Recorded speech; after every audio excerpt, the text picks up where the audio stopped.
Let's do it, come on in. Come on in now. So, Auntie Leah can do a thing.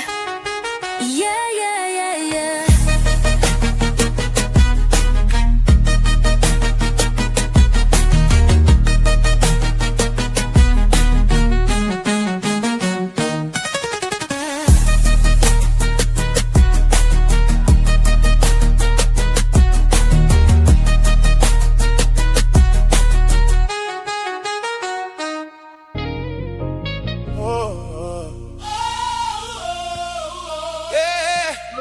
Salute. Welcome back to Kicking It with Auntie Leah and the Truth Gang. We are so glad to have you here with us today. Can I get everybody to please hit the live and share the live? We're just going to wait on some more people to come in. We need you to help us get more people in here so we can discuss these cases. Salute, Maria. Thank you so much. When the sirens came, listen to the words. I'm tired. On another family change.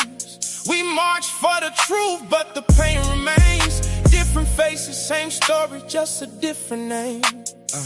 We grew up hearing freedom reign, but freedom feels different when you're fighting for everything. Working 2 jobs, still can't pay the bills, while the wealthy get rich from the top of the hill. For the Truth Gang to join us. Turn on the news and what do we see? More division, more hatred, less unity.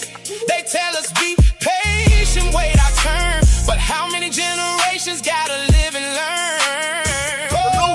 We've been knocked down, pushed aside, told to be silent when our people cry. But there's a fire that they can't control. A strength is buried deep within our soul. My people, hold your head up high. Don't let this world convince you not to try. Struggle through the pain. We'll keep standing in the pouring rain. They can build walls, they can close doors, but they can't stop what we're fighting for. We are the voice, we are the light, and together we'll keep up this fight. Children growing up without a chance, caught in a system that won't advance. Schools underfunded, dreams put on hold, while promises fade and stories grow old. Mothers praying every night that the babies make it home alright. Fathers working till their hands are worn, trying to get their families a better morn. Still we rise when they expect us to fall. Still we answer when our people call. Still we love when they give us hate. Still we believe it's not too late. And don't forget about kids. They tell us history's in the past, but the scars of yesterday still last. Red lines drawn through neighborhoods, broken promises dressed up as good. We watch dreams get pushed aside, watch too many mothers cry, watch too many candles burn, while the world keeps taking turns. Yet our ancestors paved the way through darker nights and harder days. They carry faith when hope was thin, and that's the reason we're still here. So teach the children who they are, not what the doubters say they are. Kings and queens with purpose inside, born with dignity, born with pride. I see the pain, I see the tears. I see the battles fought for years. All right, we about to start here shortly. I see the names we can't forget. The family still demanding respect. I see the voices crying out, asking what justice is about. But I also see strength, I also see grace. I see survivors in every place. And no matter what they say, no matter what they do, we are somebody, our lives matter too. All I'm going to say is please don't forget to keep your head held high. And please continue to keep trying. And please continue to scream these children's name. Because these kids that are being unalived on a daily basis can be any of our children. Any of our children. So thank you again to everybody that decided to stop by. We are going to start out watching the Nancy Grace video this afternoon or evening or whatever you want to call it. She has a follow-up that she's going to do. So we're going to start out with that. And then we're going to move on to some other things. We just want to make sure that we are going to continue to scream justice for Nolan Wells, Kendrick Johnson, Daniel Irvin, and Tyler Smith, and the list goes on and on and on. So while you guys are here waiting, I'm gonna go ahead and pull up the live. What we're gonna start off watching tonight, and we have to wait until she starts. So let's do a little roll call while we are waiting. And again, I'm going to ask you if you can please share the live. That'd be great. So we have a lot of people in the bushes that are choosing not to talk, which is fine. And in the comments, we do have Maria. Thank you so much for being here, Maria. And Ramanda. Thank you so much for being here, Ramanda. And we have KT Boscott, who has a comment that says, please people, Nolan's mother is destroying these children. She's not doing anything. Nolan's mother is asking a simple question. She's asking what happened to her child. No one, and I mean absolutely no one in their family, and not on my channel, has accused any of those children of unaliving Nolan. What we're asking is, what happened to Nolan? And we will continue to ask that question. And so while we're talking about that, let's talk about these lawsuits or threats of lawsuits that are claimed to be being filed against content creators or against anybody that dares to speak about this case. You know what? I don't care. Because God has not given me the spirit of fear. So therefore, I don't fear nobody's lawsuit. Okay? So please don't bring that here. I do not care. I do not care about no one other than those children and about those families receiving the answers that they deserve. Okay? All right, guys. So we're just going to wait on Nancy to get started, which the video will get started in less than 2 minutes. Again, I want to welcome everybody in, and I'm going to ask you to stay respectful in the comments. Because if you get disrespectful in the comments, that is the quickest and easiest way to get you thrown off my platform. Because my platform is like my home. Okay? We can agree to disagree on things, but stay respectful is what I ask of everyone here. You know what? That's because racism still exists. It is what it is. And the only people that don't realize that racism exists is people that want to turn their blind eyes to it. Well, do what you please. But on this channel, we're not going to turn our eyes to it. We're going to talk about it. We're going to discuss it. But I'm going to ask you to remain respectful. Okay? All right. So she should be getting started soon. So let me turn the music down. I appreciate everybody here. And again, I'm just going to ask you to hit the like button and share the live.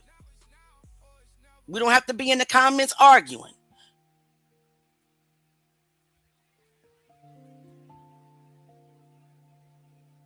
Thank you so much, Real Talk TV. Rest in peace, Nolan Wells. Amen. Hallelujah. Okay, Pam, if you think that she's a liar, why are you on my channel? Because you should know that this channel supports justice for Nolan Wells. So are you here just to be a bully in the comments? Because that's what doesn't make sense to me. If I don't like a channel, I scroll past the channel.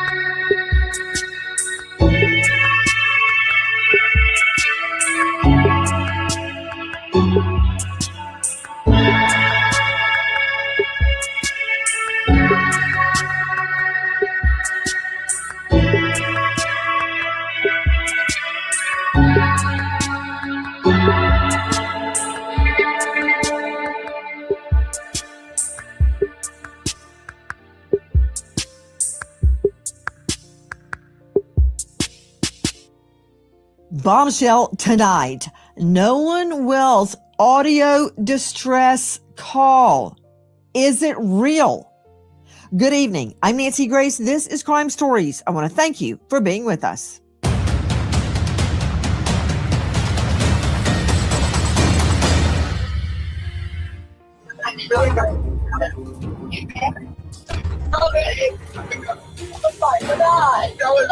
Everyone in the background is saying, "Is he dead? Nolan, wake the up." Claiming they're sinking and calling for help. And yet in the background, are we really hearing all of this other activity?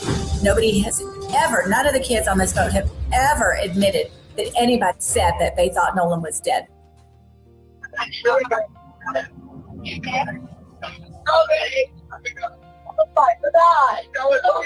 Detail assistance, Vicky speaking. How can I help you?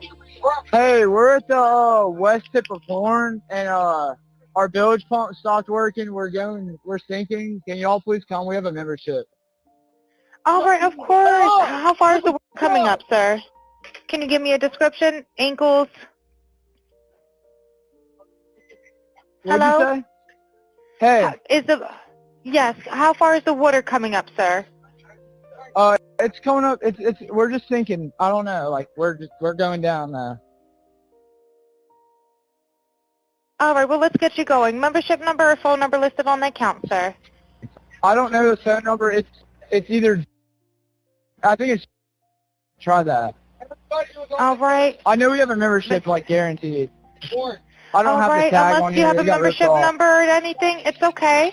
I'll get you over to the captain. What's the best phone number to reach you at? Reach me at. You are hearing the audio distress call from the boat. That is the boat on which Nolan Wells went to Horn Island. Now, there have been a lot of different accounts about whether he was on the boat when he came back from Horn Island, when he was supposed to come back from Horn Island. He never came back from Horn Island. And you can clearly hear on that version, which we obtained from the Mississippi Department of Marine Research. They released it. It's not something off TikTok or Insta. And that's what you hear. Let me hear 184 one more time, please.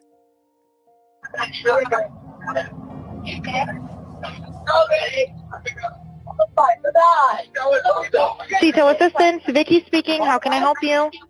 Hey, we're at the west tip of Horn, and our bilge pump stopped working. We're sinking. Can y'all please come? We have a membership. All right, of course. How far is the water coming up, sir? Can you give me a description? Ankles? What'd Hello? you say? Hey, Yes. How far is the water coming up, sir? it's coming up. We're just sinking. I don't know. Like we're going down now.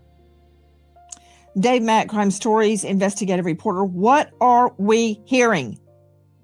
Nancy, this is the audio call from the boat that Nolan Wells took out to Horn Island. And the boat is attempting to leave Horn Island because the boat is taking on water. What we are hearing is the call from the boat to the group they have. Cito, let me help you. Let me help you. Reminder, Dave Mack, we've only got 1 hour to cover a lot of territory. That is the Cito call where the grandson of the boat owner thinks that they're taking on water. Joining me right now, special guest Brandon Tatum. He is a former police officer with Tucson PD, and he is the star of The Officer Tatum on YouTube. He has interviewed Nolan's friends. Now, we're about to bring on two experts, each one taking a different viewpoint on that call. But Officer Tatum, thank you for being with us tonight. No matter what you say, just know you're going to get hate mail. Doesn't matter what you say. If the angel Gabriel came down right now and spoke on this case, he would get hate mail. That said, what do you make of that audio, officer? Well, Nancy, thank you so much for having me on. If you put the audio within context, it is an impossibility unless these people are prophesying that somehow they're saying Nolan's name or projecting that Nolan is somehow injured, hurt, or killed, because we have witnesses that have come out. When I interviewed Warren, a lot of those kids that I talked to already alluded to this way before the audio came out, that they were gone. And people had already saw Nolan after they had left. The young lady, Katie, that he was hanging out with, I saw a text message from her alluding to the fact that she never saw him get on that boat at all. We have video of the boat that we shared on our social media page, and it shows all the occupants on the boat, and Nolan was not there. And so if a person thinks that they've heard something on the audio, they have to compare it with context. Maybe they said, "Is it dead?" talking about items that could potentially have died or damaged on the boat, given the fact that they were sinking. So I think people need to put this in context and reevaluate what they're listening to on the video, because if you are going to make a staunch stance in the wrong direction, in my opinion, by saying they're obviously talking about Nolan, it is incredibly impossible. One more thing real quick, that when you look at where they were at when they made the phone call and their GPS coordinates, it literally put them on the island. And we know, and not on the physical island, but really close proximity to the island. And we know, because we have another video of Nolan being out there and also all the other boats surrounding him, that this would have had to happen very near to hundreds of people in hundreds of different boats. So somebody would have seen something if there was a dramatic commotion like this occurring on that boat. I hear what you're saying, Officer Brandon Tatum. That last part that you said, that there were hundreds of people around and they would have seen what happened, that part, I disagree with that. John Mobley joining us, veteran trial lawyer out of South Carolina. John, take off your defense hat one moment and let's address that statement. Do I have to say Tupac? That just comes off the top of my head. Crimes happen all the time in a crowded area and nobody sees anything. Either they say they didn't see anything, or they really didn't see anything, because it all blends in, right? It all blends in. I've had a little boy thrown off the 3rd level of the Mall of America almost to his death. He did die and he was brought back to life. Nobody saw what happened. A guy threw him over. People were all over the mall. The food court was crowded. Nobody saw. I had like 2 witnesses. So I think part of it is, Mobley, you don't expect to see something. And so your mind is not interpreting, it's not intercepting what you're physically seeing. And again, we don't know what happened. We don't know why Nolan Wells has a red mark on the back of his occipital. We don't know. Was he hit? Did he fall? Then fall off a boat? It could have been any number of things. Some nefarious, some an accident, some negligent. My point is, just because there's a lot of people around, that does not guarantee you witnesses, Mobley. You know that better than anybody with all the cases you've tried. Well, Nancy, I got to call it like I see it. I think there are 2 things I want to say to address that. The first part, I would agree with you that, yes, a lot of people can be around and they can notice something, and something can happen rather, and people not see it. However, I think the way that the human mind works, we would all agree, is we perceive things all the time, okay? And we may perceive something that at the time we perceive it, it is not deemed significant. However, in this case, I do believe that if someone did see something that they didn't pay particular attention to involving Nolan Wells, once all of this has come out, the way the mind works is it'll trigger what they saw before, because now it becomes significant, okay? So I do agree that people can perceive things and not pay attention to them, but when something significant happens later, sort of like being robbed, you're not paying attention to what everybody's wearing, but if when somebody robs you and later on you have to recall what that person was wearing, what they looked like, you can recall it because it's important at that point. But at the time they perceived it, it was not important. So that's what I want to make sure I discuss. And I do want to address, you talk about the red mark on the back of his head. I mean, I think that is a red herring. That's something that everybody kind of latched onto because they're so desperate for any information that might be related to the cause of his death. But even the own pathologist that conducted the autopsy Put did not him indicate up. Mobley, are you a medical doctor? Yes, no. I know how to examine forensic evidence based on the countless homicides that I've Listening, tried. not hearing, yes, no. You're not a medical doctor. I'm a juris doctor. Are you a medical examiner? I am not. No. Put up the back diagram, the back of the head of Nolan Wells from the second autopsy right now. You know what? I give it to you, Mobley. You're a great trial lawyer. A medical examiner, you ain't. And I don't know why you're saying people are latching onto this, grabbing at straws. I'm looking right at it, man. Should I believe you or my lying eyes? I am looking at the second autopsy. And I have questioned multiple actual medical examiners, actual doctors that say that means something. Put him up again. In what world would the first medical examiner remove Nolan's throat if it did not have something probative about it, something that proves something? Did they remove his toe? No. His elbow? No. His eyeball? His nose? No. They took his throat. Do not tell me that a medical doctor, which you are not, took a throat out of this young man because it means nothing. And then, you know what? I can't even hear you. Straight out to Joe Scott Morgan joining us, professor of forensics, death investigator.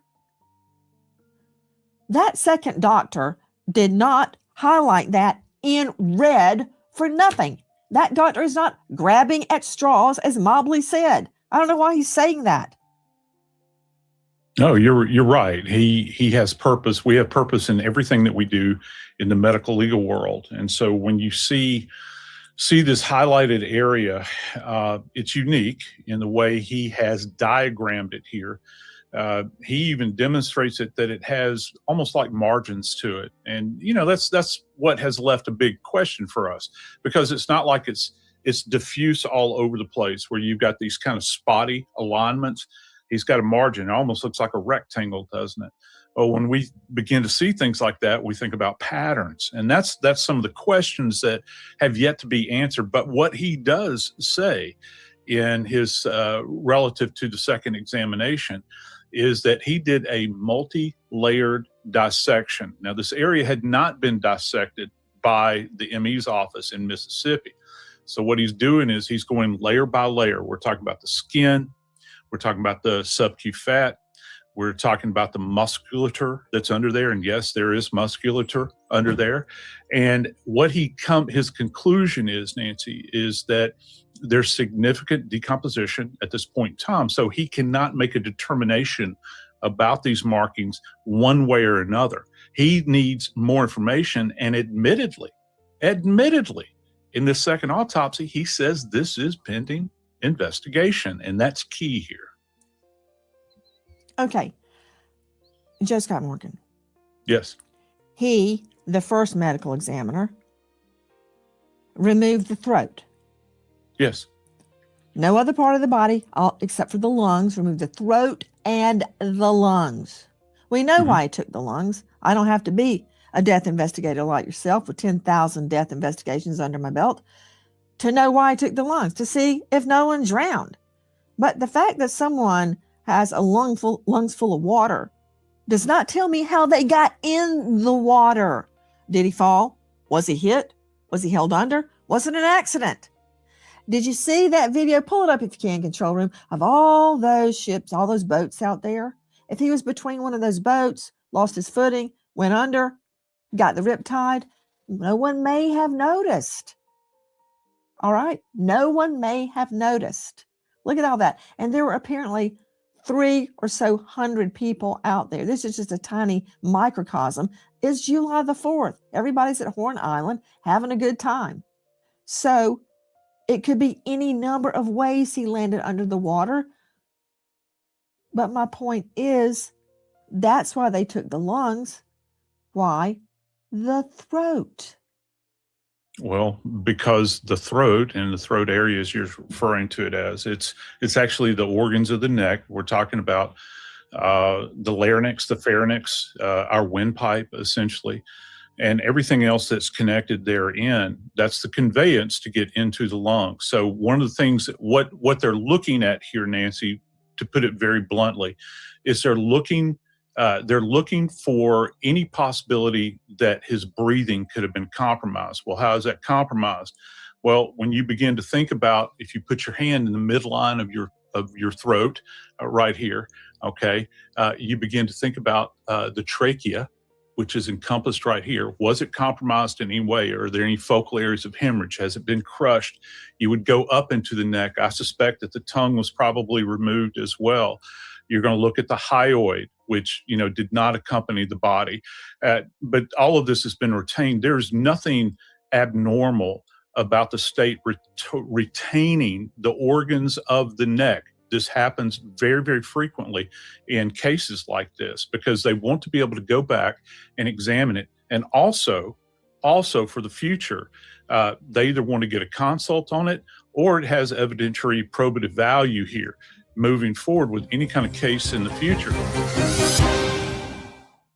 Hi guys, Nancy Grace here. If you are a homeowner, you probably thought, should I call American Financing to refinance and pay off this debt?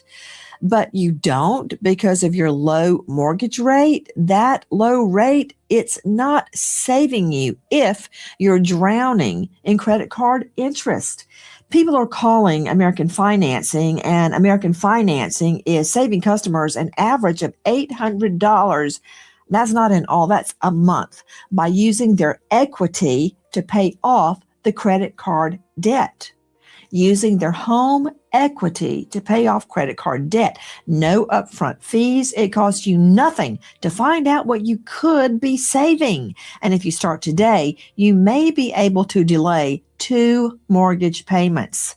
American Financing, 866-888-0344. Repeat, 866-888-0344. Or just go online to americanfinancing.net/Nancy. Disclaimer, NMLS 182334, NMLSconsumeraccess.org, APR for rates in the 5S start at 6.327% for well-qualified borrowers. Call 866-888-0344 for details about credit costs and terms. Go to http:// www.americanfinancing.net/Nancy. Average savings are based on borrowers who save over $199.99. And good luck.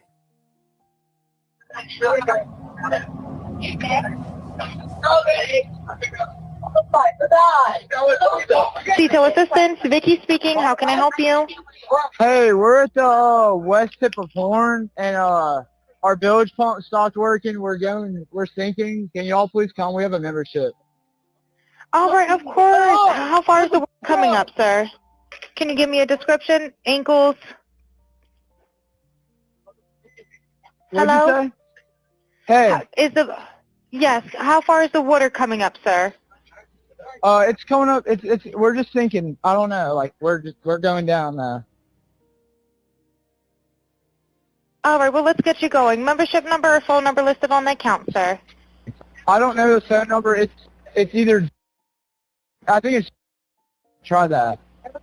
All right. I know we have a membership, like guaranteed.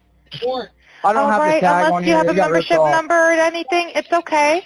I'll get you over to the captain. What's the best phone number to reach you at? Reach me at 2.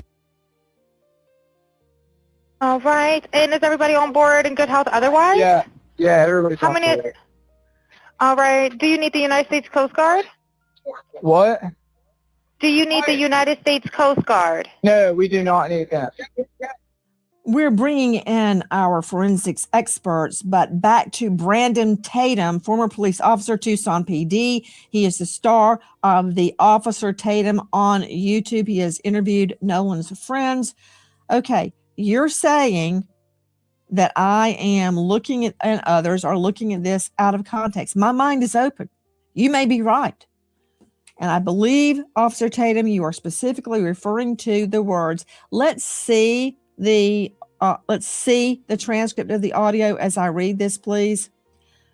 You're referring to alleged statements. Sure, he's dead. Is he dead? Nolan. OMG. Nolan, don't die. Then wake the F up. I thought he was on the check his chest. Now, to you, Officer Tatum, you believe that there is an innocent explanation. My mind is open. And that innocent explanation would be what? Well, I think that if you are convinced without context that they are talking about Nolan, you're going to hear certain things and perceive it. I mean, the bilge pump is damaged. They could have been saying, don't die, or is it dead, referring to the bilge pump or the bilge pump. And they could have been talking about a battery. They could have been saying no, and people think they said Nolan. The only reason that I deviate from the transcript is because there are witnesses that have said they've seen Nolan after the boys had already left and after the call was already made. And also, I put my detective mind on, when I look at the reasoning, but why would they be calling and giving GPS coordinates and talking to this dispatch for 8 minutes if their best friend, whom I've spoke to these boys, they've showed me pictures, they were emotional about Nolan's death. I was there during the funeral, at least there with them when the funeral was going on, and they were devastated that they couldn't go to his funeral.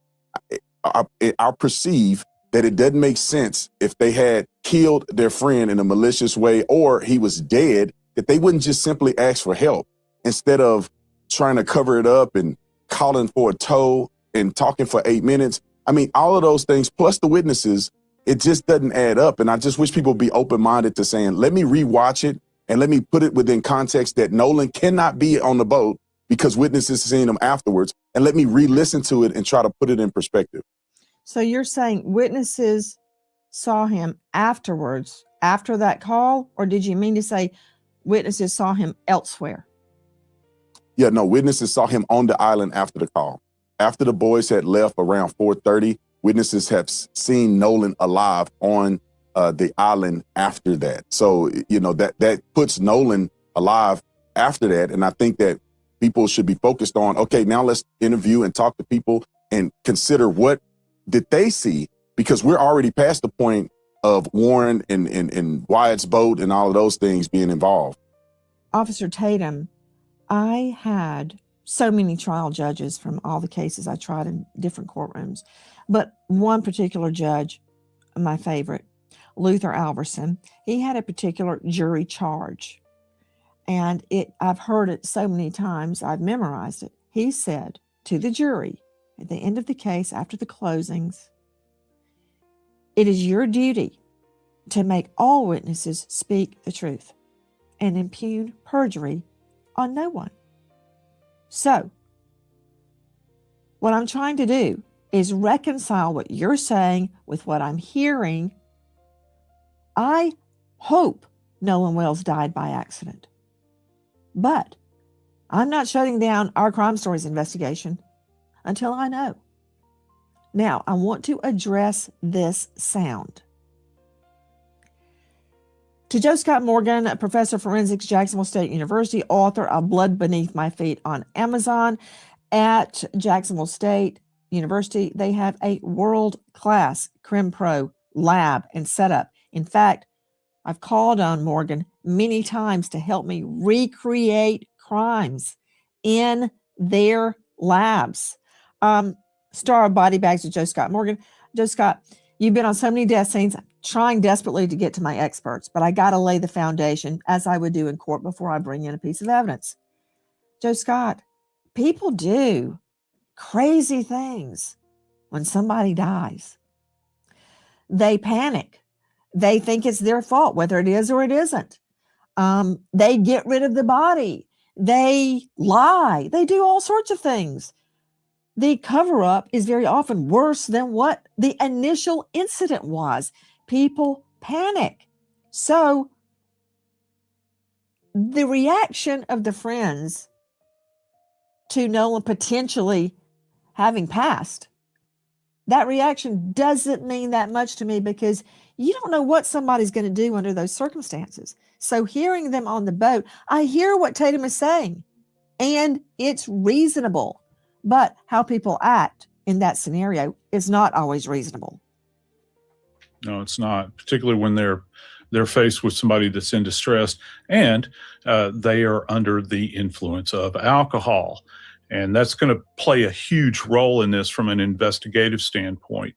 And not to mention probably a group of people that don't have a lot of experience with alcohol. We're talking about a group of underage kids. We're not talking about upper end college kids here. We're talking about kids that are 18 years old.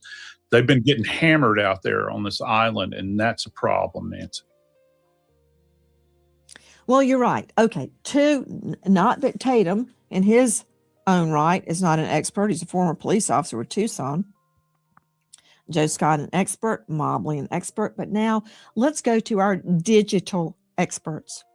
First, Todd Shipley joining us, digital cybercrime expert, former Detective Sergeant, Reno PD, 25 years in law enforcement, author of Surviving a Cyber Attack, Securing Social Media, Protecting Your Home, author of Investigating Internet Crimes, An Intro to Solving Crimes in Cyberspace. He says nothing he hears on this audio shows that the audio has been altered. Okay, Shipley, hit it. Well, we have to look at the fact that the audio that we received is, again, one of those that was released by the press and is probably been stepped on multiple times. Just like we had last year with another famous Did you video say that was released by the press? Hold on, Tom. That was not released by the press.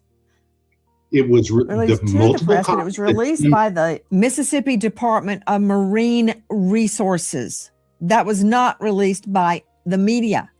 Yes, Nancy, but TMZ in every station that's released it has put a copy that they've edited up online.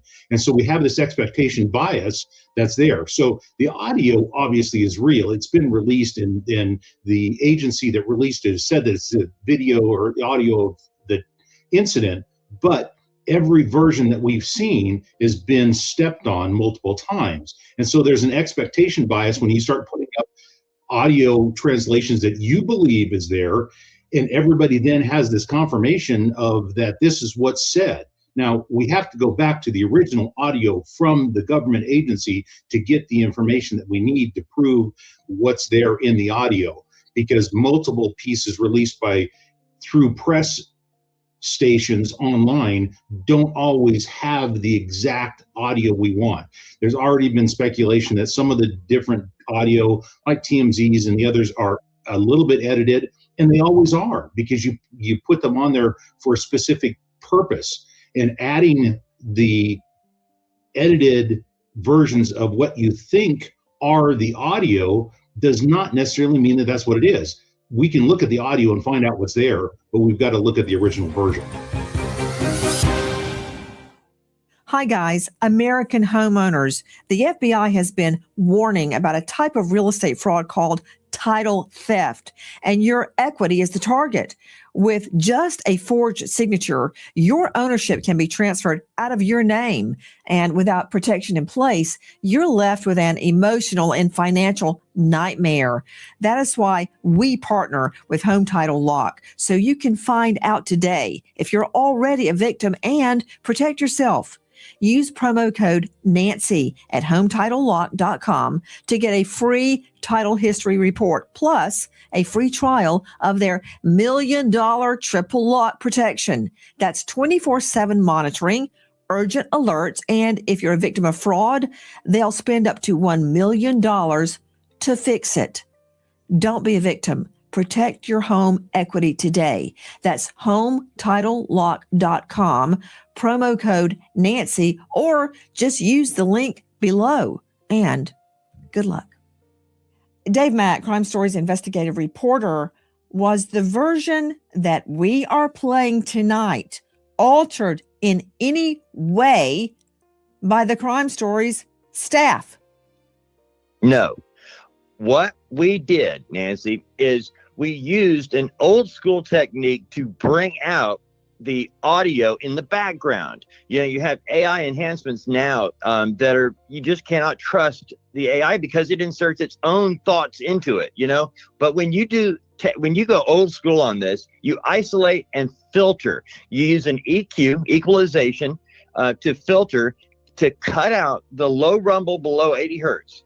You cut out the high hiss above 8 hertz. This gives you the chance to hear that background a little more clearly. Then you boost the mid-range frequency. That's between 300 hertz and 3400 hertz. That matches the mid-range of human speech. Then you apply a simple high-pass filter that removes the constant deep humming or any other extraneous noises that are constant. And this does not alter the content.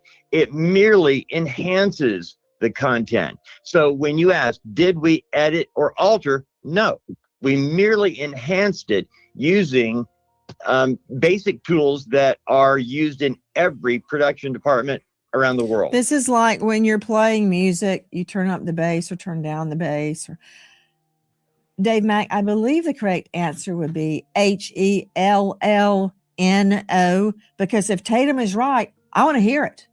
Okay, joining us now, in addition to Brandon Tatum, Joe Scott Morgan, John Mobley, now with us, Robert Freed, joining us out of Long Island, certified forensics analyst, EVP of forensics, and chief investigative officer at Page One Inc., author of 5 books, including Forensics Data Collections 2.0, and a book series, and his website is forensicsbyfreed.com, F-R-I-E-D, Freed. Okay, you say there are a lot of red flags. What are they? Absolutely. Nancy, what I look at evidence is it possible to authenticate the evidence, the information that's being provided? Think about when you download software from a website. Many websites give you a value next to that file because they want you to know that what you're downloading can be kind of authenticated or validated. When we're receiving audio like this from the source, it would be good and proper if people are going to start looking at this and doing examinations to actually apply some kind of hash value or some kind of way to uniquely identify this particular file as an original so people can validate what they're looking at. Number 2, I would also want to look at, what tools people have used, if anything, to basically either analyze or enhance. Now, anybody can use any tools out there, but are they using a tool that's forensically sound, that's defensible, that passes the Fry standard in terms of the methodology? Okay, you got to speak English to me, man. Are you saying that what Dave Mack's team did is acceptable? So my whole thing is no documentation, no evidence. What did Dave Mack's team specifically do? Did they write down those steps that anybody can reproduce what they did? And if we can reproduce it, yes, they did, in a process and share that, then that's great. I'm seeing a lot of versions of these videos online with redactions, with phone numbers being withheld. Put him up, with please. Put him up. What videos? Because I'm specifically referring to the audio. I've seen all those videos. They're AI. They're not real. I've seen a video of a young man face down on the beach being attacked by a horde of people. That's not Nolan. That's from a different date. I'm speaking specifically about the audio that Tatum is referring to. Yes.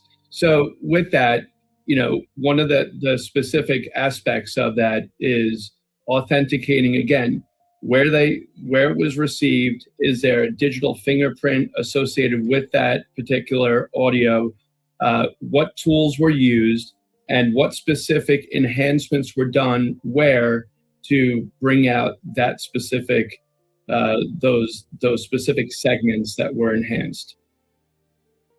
Okay, so what I'm hearing from you, Robert Freed, and understand, I'm not disagreeing with you.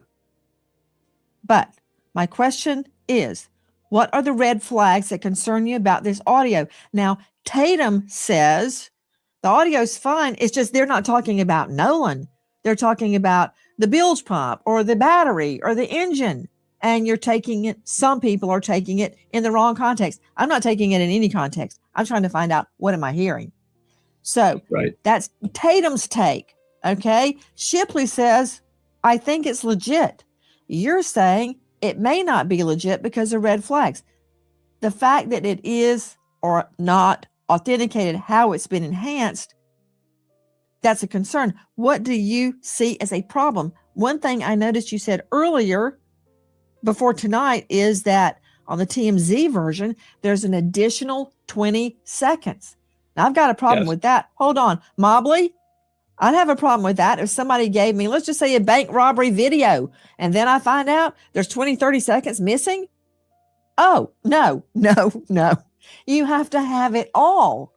And the last thing I want is somebody adding in video. So that's a red flag to me. That's one of Freed's observations. And so, this is what I think. I think that, both of these gentlemen make excellent points, but they're missing the link to tie it all together. And that's what's important. And let me guess, you, John Mobley, are the only one that knows the missing link. Okay, I got to hear this. Go ahead. Well, what you need to do when you have that audio is, irrespective of the method that was used to enhance it, because just because it's enhanced, I don't see it something that's being used in the courtroom as much as the newsroom. But you want to take that audio and then you go back to the witnesses, okay? And you want to make sure you interview them separately, not together, because you don't want them to somehow commingle with their stories, but ask them separately. Play the audio for the witnesses that were on the boat, play it for them separately, individually, and ask them to corroborate what they're saying. Okay, and what's going to happen? Tatum said he did that. Yeah, you're right, Mobley. With that, I agree. Back to you, Robert Freed. Given what Tatum, Shipley, and Mobley are saying, the red flags. Let's go with that TMC version. What about that? Is that a concern? Yeah, I mean, I heard hold music when that started, and there's a lot of commotion going on in the background. It's really difficult to actually say, what people are actually saying in those particular versions.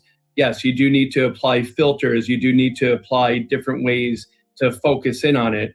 But my whole thing with the different audios that are out there are that people are doing enhancements. They're posting this. They're doing amateur methodologies, and they're putting it out there saying, this is what you need to hear. Take a look. They're putting the words out there before people are even listening to the video. So it's automatically setting the stage for everybody to start paying attention to things a little bit more.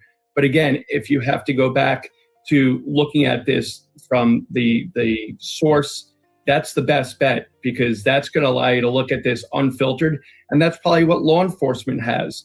There could be snippets that are missing in those specific moments that are redacted, for example, that may hold more clues that we're not hearing. We don't know exactly what's said in those moments that we don't have full access to. Okay, that is an interesting point. That could be very probative. Of course, enhancements are used in court all the time, so a jury can hear what's being said. There's nothing wrong with that. But as you say, Freed, you have to authenticate and explain what you did, like we just had Dave Mack explain. And yes, it was all written down, FYI. But excellent. You stated that on an earlier occasion, much of this tape, this audio was redacted. How do you know anything was redacted, or are you guessing? Well, the phone numbers, you can hear the cuts in the phone numbers where they say, what's your phone number? What's your account number? And it's basically blank. It's not anything. It's silent. So right there, we're missing the account number, the private information, but we're also missing what else is going on in the background. Within a couple of seconds, people can say something that would be really important. We're not getting that full picture. Let's hear it one more time. You be the judge.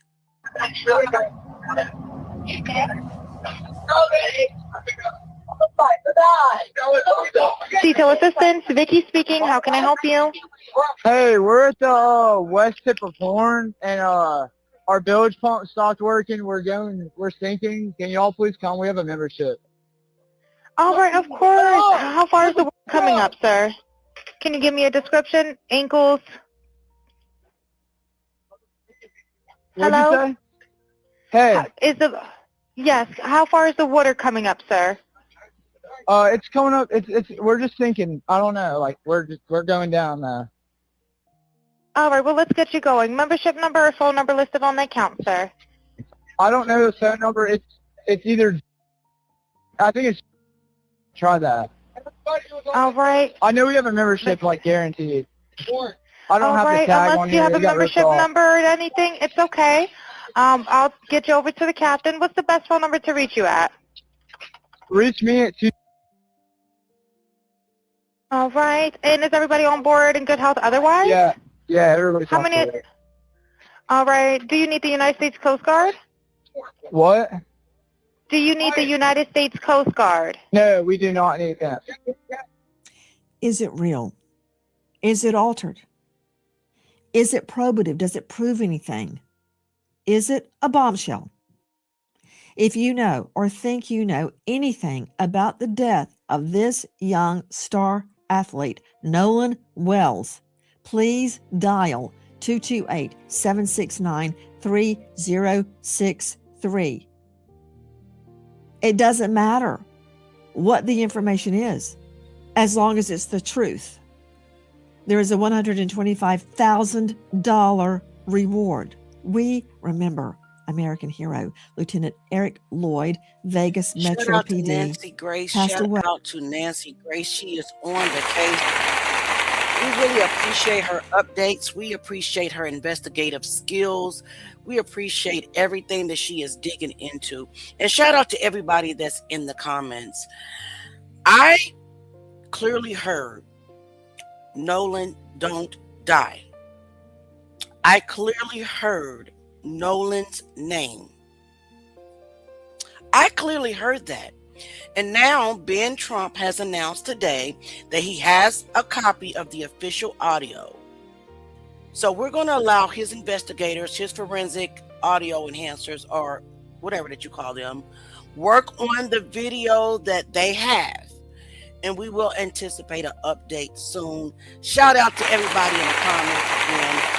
I asked everybody here if you can please hit the like button, share the live. We still have some more clips to watch and some more things to discuss.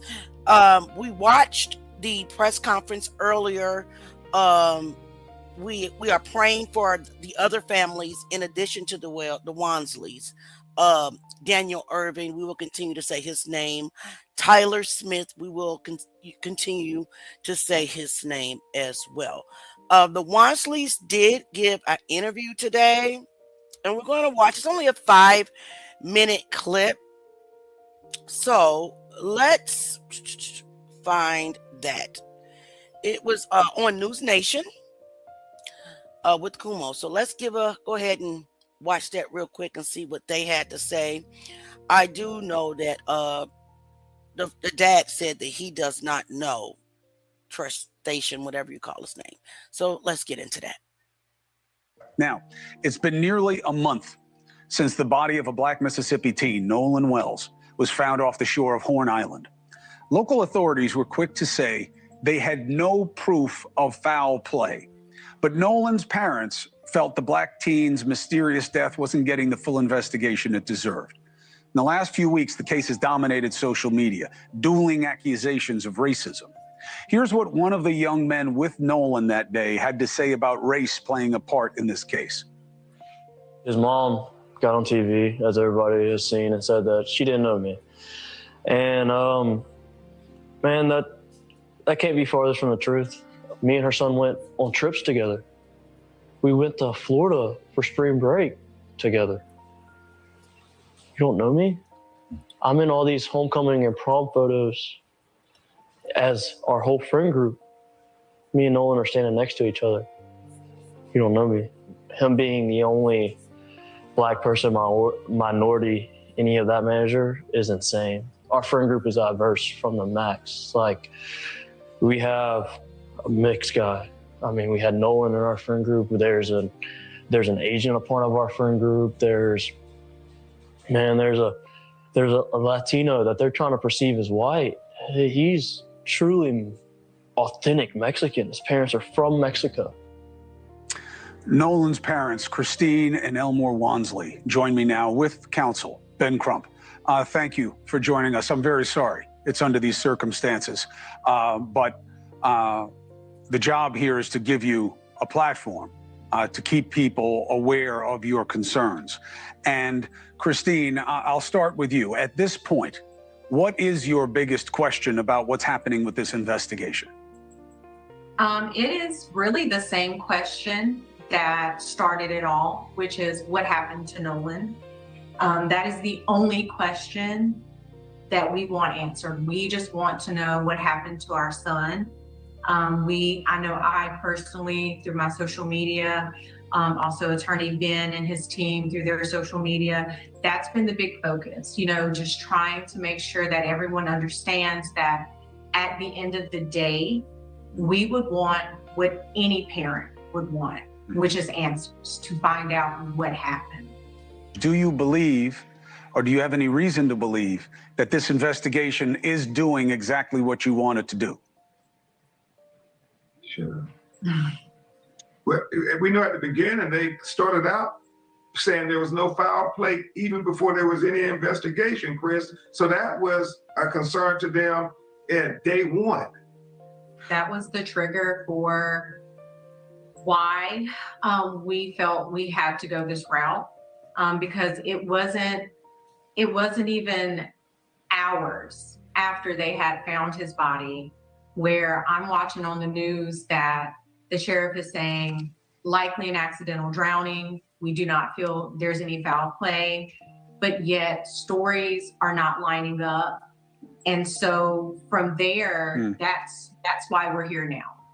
Elmore, again, I really don't know how you guys are holding it together and being able to stay focused.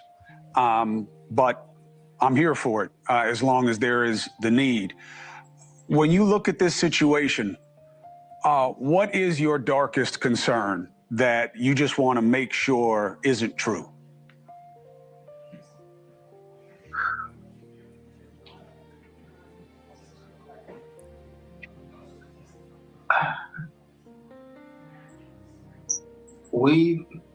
I've already lived my darkest concern. We just want the truth. We just want someone to be brave enough to stand up and give us the truth. We can't grieve the way we need to because we're being disrespected. We're being called all kind of racist, bad parents. We were not raised like that, and we did not raise our children like that. So we just want the truth. Any parent would want that. Any father would want that. Thank you for watching. Subscribe below and download. All right, so that's that. It's just very painful to see this family suffering the way that they are suffering, and to see people troll them, accuse them, attack them after they have experienced one of the worst things that can ever happen to parents is diabolical. Let's read some comments real quick. as long as the comments are respectful. And then we'll go to another clip that I wanted to show you, because there is some other breaking news. It looks like Warren's dad has now stepped up to offer a $50,000 reward, along with some lawsuits for defamations have been filed. Mr. A says, why is this case more important than Aiken Liverpool? Not sure who that is. Kumos did say he was here for it, so shout out to Kumo. Pink says they were friends, they were out, they were effed up. Can I ask you guys to please spell your curse words wrong in the chat? Cursing in the chat slows the algorithm down. I will have to ban you if you continue to put these type of words in the chat. Okay, let's stay respectful. ZP says focus on better things. Well, you know what? I think that this is a very, very good topic to focus on when it comes to injustices served to our children. We just want equality. We want transparency. And we want justice. All right?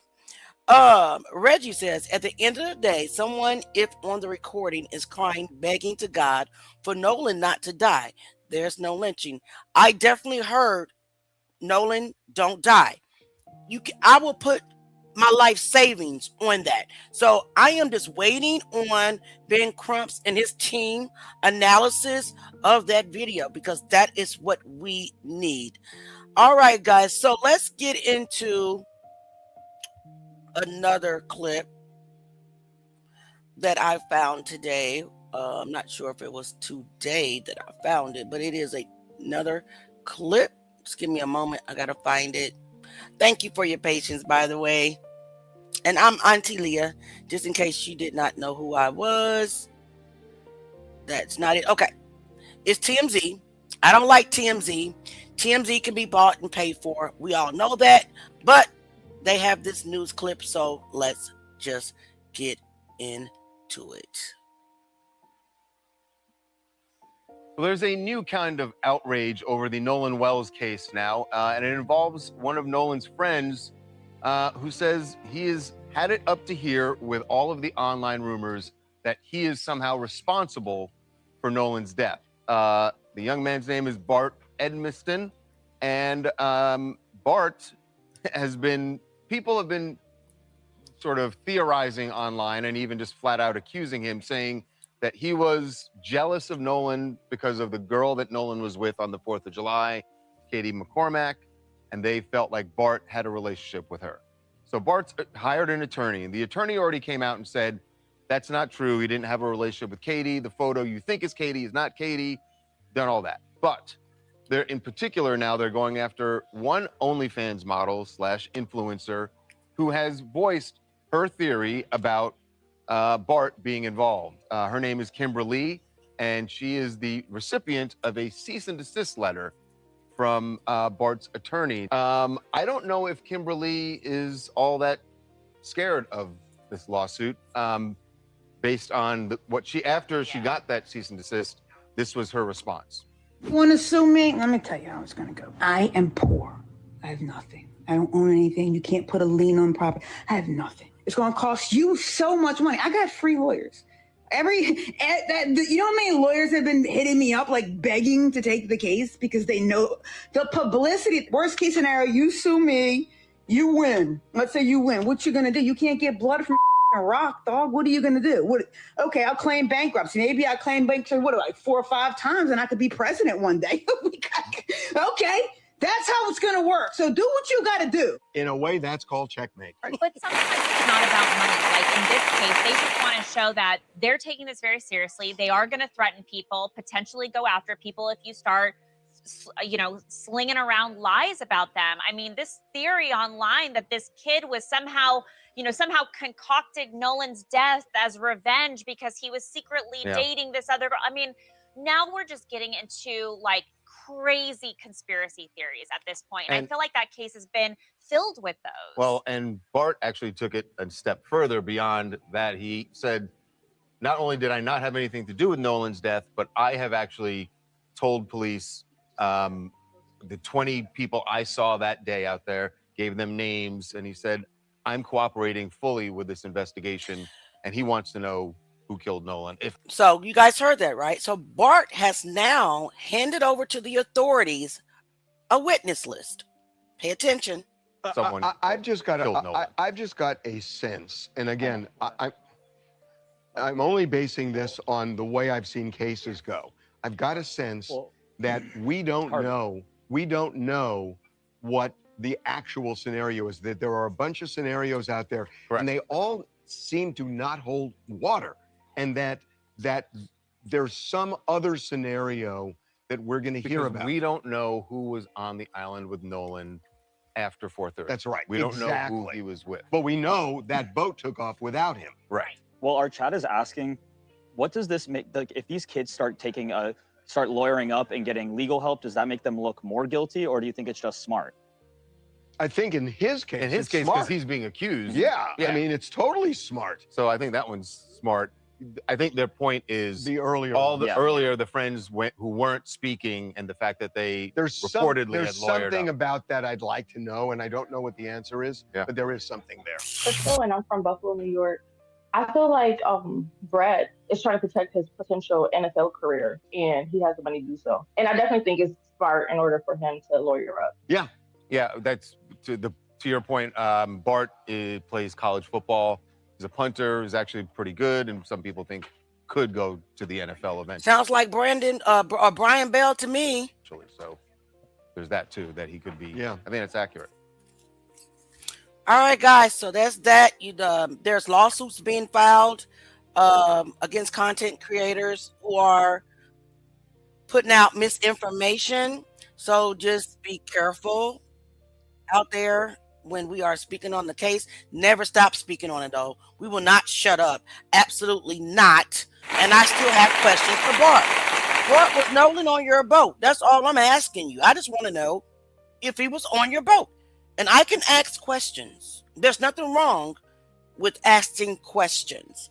All right, so let's read a couple more comments, and then we'll get to our next clip.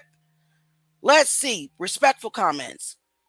I don't believe that the boat took off without him either. I clearly hear Nolan's name being called in that audio.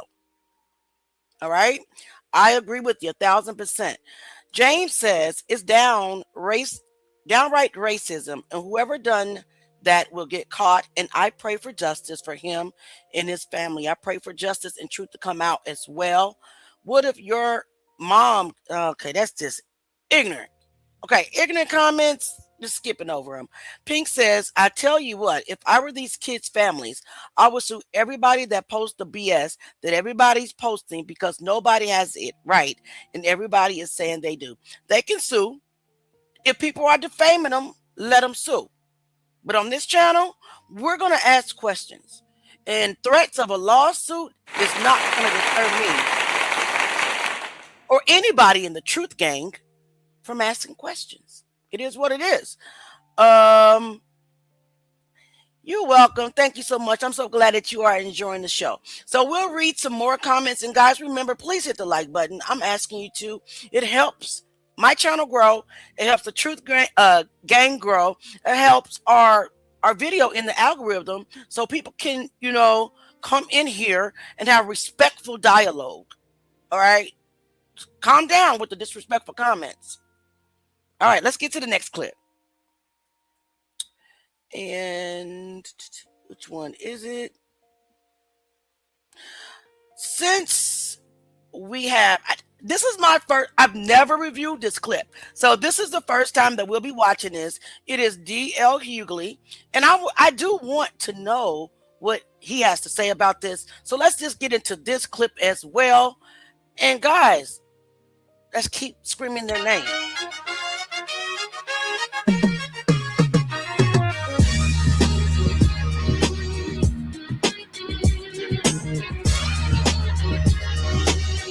Because he told Tatum a new one the other day. Hey, now it's me, D.L. Hughley. Welcome back to Uncertain. So much to get to. This is Jasmine Sanders. This is Austin Hall. This is Moiba. I think, where are you from originally? Don't Who, say me? I mean, before you came to here. I mean, not the answer you give to immigration, the answer you tell us. Tennessee, from Nashville. I didn't know they had huts in Nashville. That's so It's crazy. So, of course, Nolan Wells still continues to be a hot topic. And for everybody that asked me why are we still talking about Nolan Wells, one man's Nolan Wells is another man's, Amanda, what was the young? Natalie Holloway. Natalie Holloway. One man's Nolan Wells, another man's Natalie Holloway. Remember, we knew all about Joran Vandersloot, and we knew all about Aruba, and we knew all what was happening. Do you think that Nolan Wells was murdered? I do. You do?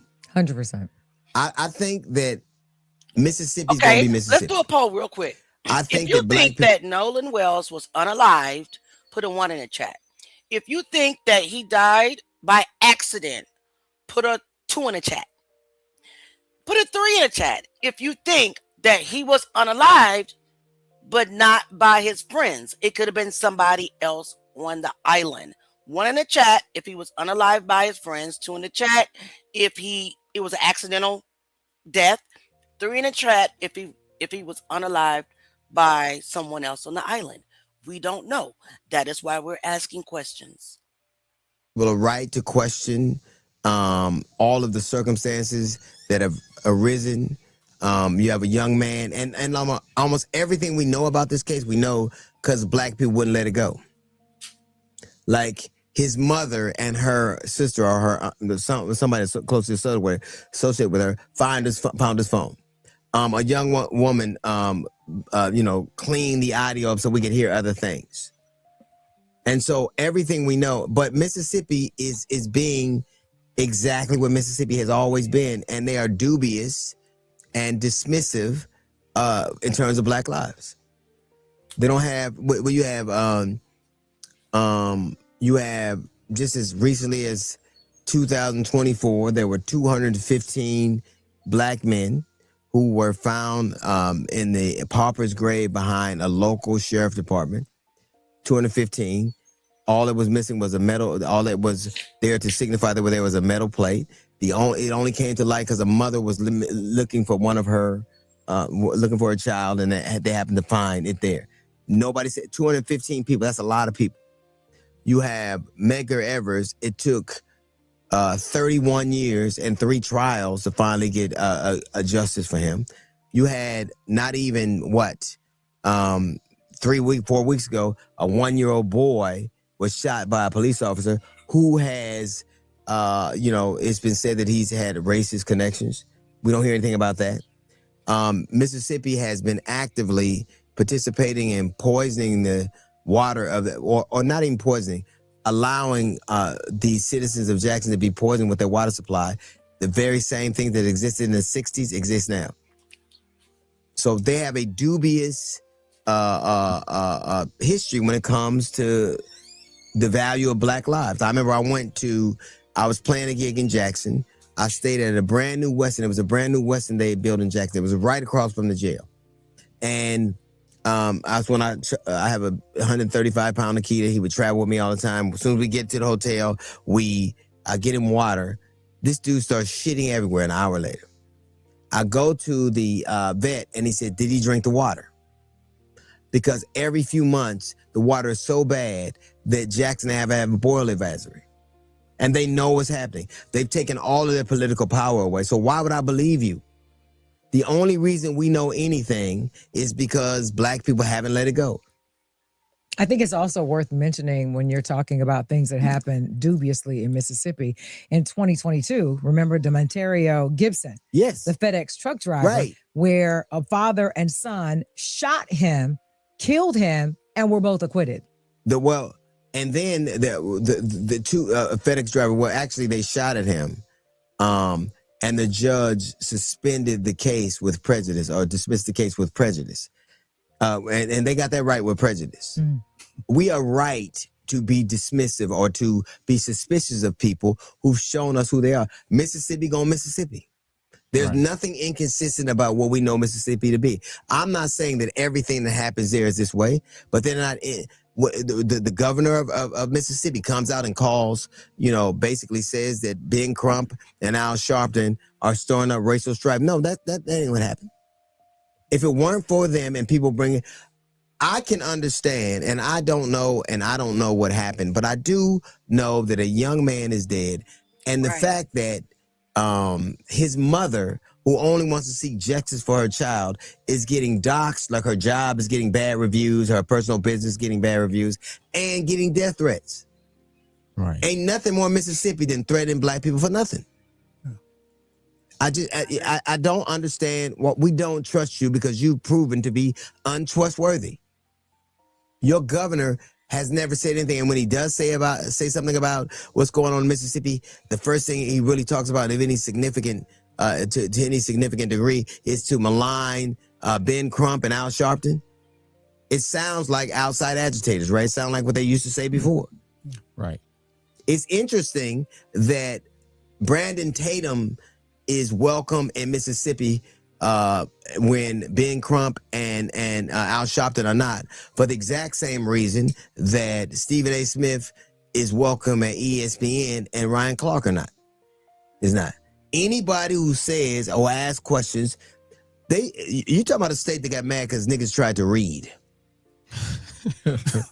And now the new extrapolation of that, the new extension of that is people having internet. So what is it? Why would I trust you? I don't know what happened, but I do know this. Maybe the hang up for me is that they keep bantering, throwing around this word friends. We were his friends. We were his best friends. Who was it? This young man this young man right here. If Nolan could dig himself out of his grave right now, he would. No doubt. Nolan would be livid is an understatement. Nolan would never want anything pursued this way at all. I think he would be really upset with his parents about how they went about the situation. I think he generally would. I don't think he wouldn't support it. I know that for 110%. I know he wouldn't support any of it. Best friends? Like I was told the story on the radio earlier this week. I had a best friend, a good friend of mine named Kevin. And Kevin and I were best friends. We would get into it all the time. 16 years old, he had a great job, moved in with this girl. The girl had a kid by somebody else. There was always friction. One day, Kevin asked me to get his back with him. And normally I would, but this time I got so mad at him and told her to leave the girl alone. We had a fight. An argument ensued.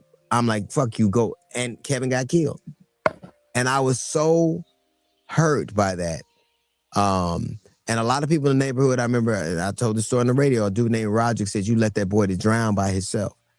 My mother didn't want me to go to the funeral because she thought that the people they were so mad at me. She thought they were going to harm me. He was my friend. And I had to say, because if that's your friend, that's the last time you're ever going to see him again, ever. Ever.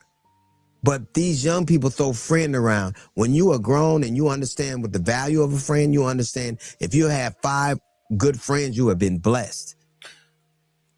And I had to go say goodbye. I would like to just take a moment to address this comment right here. That may be what you guys do in your culture, but in the African American culture, we do not leave our friends behind. Our culture is starkly different. We go with and we come back with the same people. It is what it is. It's what we've been taught since babies. Because we've always had to be aware of our surroundings. We've always had to be aware of threats. And we didn't even deserve the threats. It's just by the color of our skin. So please do not discredit our culture just because your culture leave your friends behind. We don't. We don't do it. Okay? Get back. The fact that you weren't compelled to say goodbye to somebody, the fact that you didn't have any grief or lament, the fact that you couldn't even access and try to ascertain what part you could have played in it, lets me know I'm not saying they're guilty, but wasn't one fucking friend in the bunch. Not one of them are friends. I agree. They can say acquaintances. They can say I was cool with. They can say teammates. You can't tell me a friend. You can't call yourself a friend. Now it's such a cliche word. You did BFF, my best friend for life, and this and they even connect the names. Benifer and all that kind of. When you got a friend, it ain't shit you won't do for them. Absolutely. I'm talking about a friend. Listen. A friend. And not one. If Nolan Wells wanted to stay on that island, hypothetically, I don't believe that's what happened, but hypothetically, you better believe that my black ass would have been camping on that island with Nolan Wells. Okay? So the mere fact that people are calling these associates, just like DL said, friends is diabolical. We don't do that. You don't understand our culture. You don't. And it's okay. But don't try to discount what we do or compare what you do to what we do, because we wouldn't leave you. If you, as a Caucasian person, were surrounded by African American people, you better believe that you would be the safest SOB alive. Because in our culture, we're not going to let nothing happen to you. I wish that was reciprocated by you guys. It is what it is. Let's get back to it. None of them have done anything. I think the problem we're having is that Mississippi is Mississippian and they're mismonitoring friends. None of them have acted friendly. None of them have done the things that we associate with friendship. Right. They held on to the phone. Right. I think they're being advised or just told you can't be there. Except when Officer Tatum comes through, they've been welcomed to an interview. I would say this: when you hear, they have a scrubbed audio, right? So this is a scrubbed audio.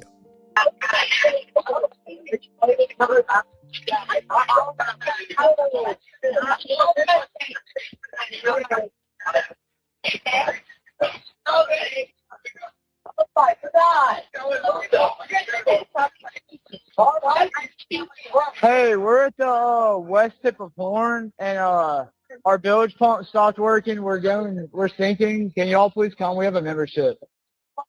Hey, up! Shut the fuck up!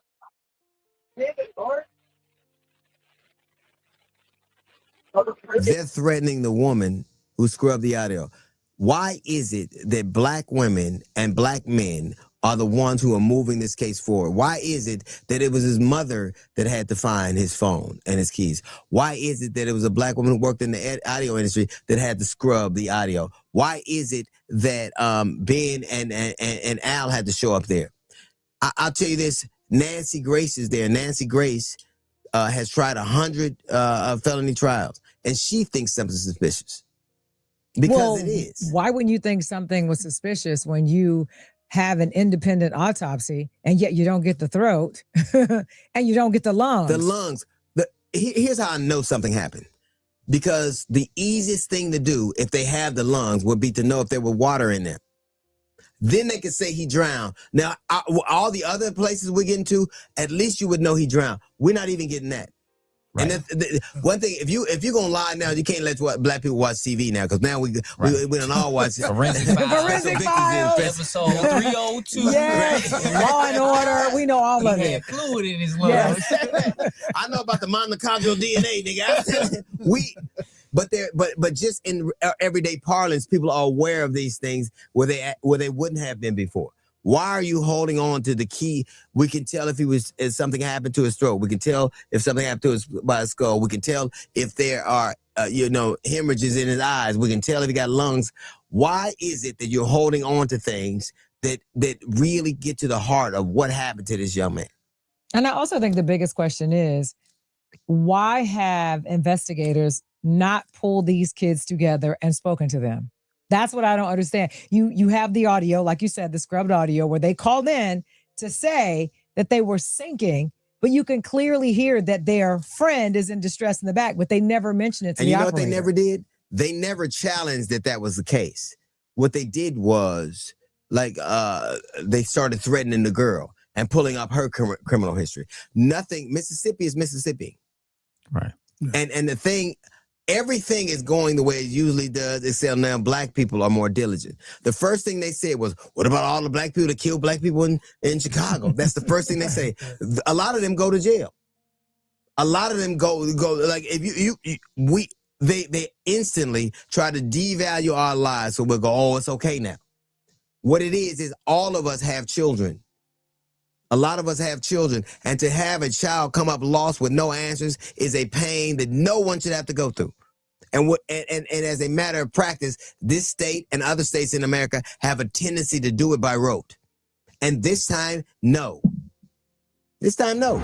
Remember that if you are going to be at the City Winery in New York, I will be there at the City Winery. It's performingarts.com. Sure, I can't. That Brandon, I'm not going to call myself Officer Tatum because it's sucker shit to call yourself the job you used to have. It is.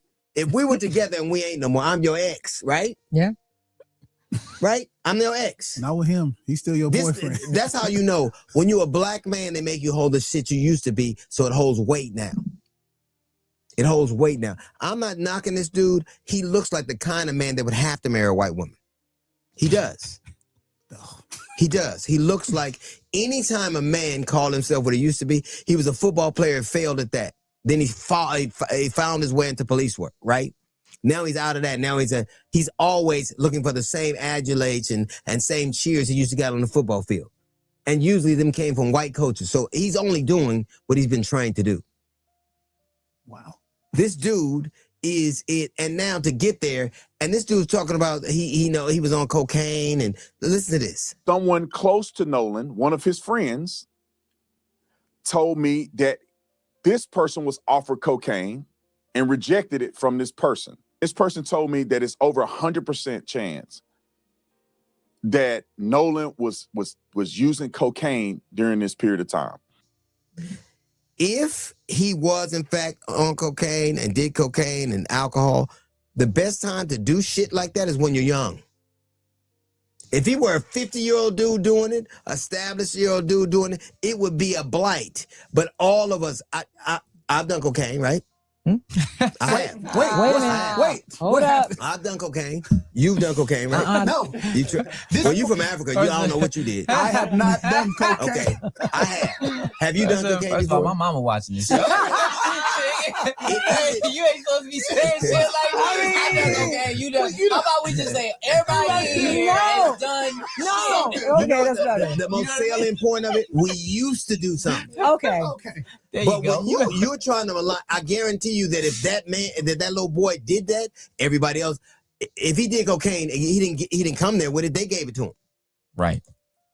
The one thing a young black 19-year-old D1 athlete ain't gonna have is cocaine. What he has is people with access to it.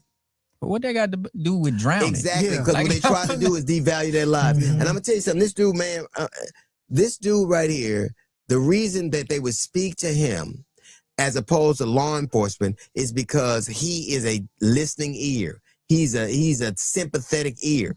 He's a safe ear. He's a safe. And the only reason people on the right fuck with black people is if they safe. They're predictable. I got to know what you're going to do, or I can't fuck with you. What does it say that Nancy Grace, an established prosecutor, believes there's something there, and he doesn't? The girl, who's the girl? Miss Rachel believes there's something there, but the shoe booty nigga that couldn't make a football team believes that he knows some people don't. This dude. And he's getting, and he talked about how he got death threats. You didn't talk about how his mama got death threats. You had his best friend on there maligning that relationship. I don't know that dude. I don't know who did what. But the only person I know for sure is innocent is that boy's mama. I don't know nothing about them, and I know for sure none of them was friends. None of them. They have taken a wide latitude and a license with a friendship, and that's the problem we're having, because we don't know a friend that would act like that. Well, not even that. I think the bigger problem also is I don't know a case that didn't involve melanated people that you would have something like this happen. You were talking earlier about Natalie Holloway. They searched for that guy for 18 years. Yes. And that story about Natalie Holloway. Right. Yes. But that story was on the news every day or every other day. They wanted to get to the bottom of it. They wanted to talk to any and everyone who was in proximity of her. However, you don't talk to the kids who saw him last. Exactly. When this dude, Brandon Tatum, talks about Sandra Massey and talked about Sandra Massey had acted so suspiciously by holding a boiling water that she basically led to her own death. Because the thing about black people, when black people die, you don't die once, you die over and over again. They kill your character, they kill who you could have been, and they kill what people knew you as. Now we're going to start hearing about how is it really that unusual that an 18-year-old kid getting ready to go off to college got drunk or tried drugs? Is it really? Don't talk to me about morality when you right now support a dude who's closely associated with a pedophile. Fuck you and your values. Don't tell me about that. And you supposed to be a cop too? I was about to say, no wonder he got fired. He's I'm like, former cop, solve the case. Former cop. What made him elevate like this was going viral on social media. So what he is an influencer. An influence, but only for them. He got a YouTube channel. I don't even like calling him an influencer. And how dare you put yourself in the same sin as me? You was my fan. I was never yours. I'd have never liked a nigga like you. Oh, never. Oh, wow. That'll hold him. Never. I'd have never. I used to be his fan, but I'm supposed to make people like you uncomfortable. I'm raid for niggas like you. I am. I'm sunshine to roaches. I'm light to roaches. You supposed to not like me. We're not supposed to be in the same sphere. I'm glad that you stopped liking me because that means I was doing something right. What you are doing is making apologies for something that should be easy to have. We should all be suspicious of a state that has shown itself to be dubious when it comes to Black lives. And you forget you have one. And how dare you have the temerity to talk about the way somebody else speak? Yeah. You have the temerity to speak about somebody else speak. You didn't get into this game because of your acumen. You got into this because of your size and your athletic prowess. When that didn't work, you used that same thing for police work. When that didn't work, you tried to intimate. Tatum is what we call in our community a house nigger. That is exactly who he is. Period, point blank. I said it in the story. You had intellect. Let's play with them, kid. I've been at this longer than you've been alive. And I'm still here. And you know my name. And the only reason I know your name is because somebody gave me a coon alert. Literally. He is. That's gonna leave a mark. And the problem with him, and he don't seem to get this. And I'm never gonna call you officer. You're not that anymore. You're not an officer. You're ex-officer. And you didn't make it to detective. I would have a different conversation if you'd risen to the level of detective. If you were on police department 6 years, you didn't get far. And now you're sitting up here talking to us as you're if you're an expert. Well, not just talking to us, but having the audacity to go and sit down with these alleged friends to investigate. Because remember in his video, he said, I traveled here to Mississippi to get to the truth. Right. These kids are innocent. Right. How dare you? Blah, blah, blah. But actually did get the interview, which of course questions why. Why? Well, I know why, but. I'm going to tell you something. The last thing they'll let a big, strong black man do is put them in a position where they're uncomfortable. By definition, if they let you in their proximity, they're comfortable around you. They're comfortable around you. And I don't... Excuse me? I'm not surprised about what he's saying. I actually agree with what he's saying.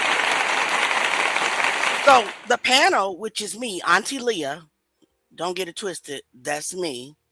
I'm not surprised. I agree with everything that he's saying. Stop interrupting our live. Let's continue. I don't know how you can investigate a situation that has so many moving parts and make people comfortable. Yeah.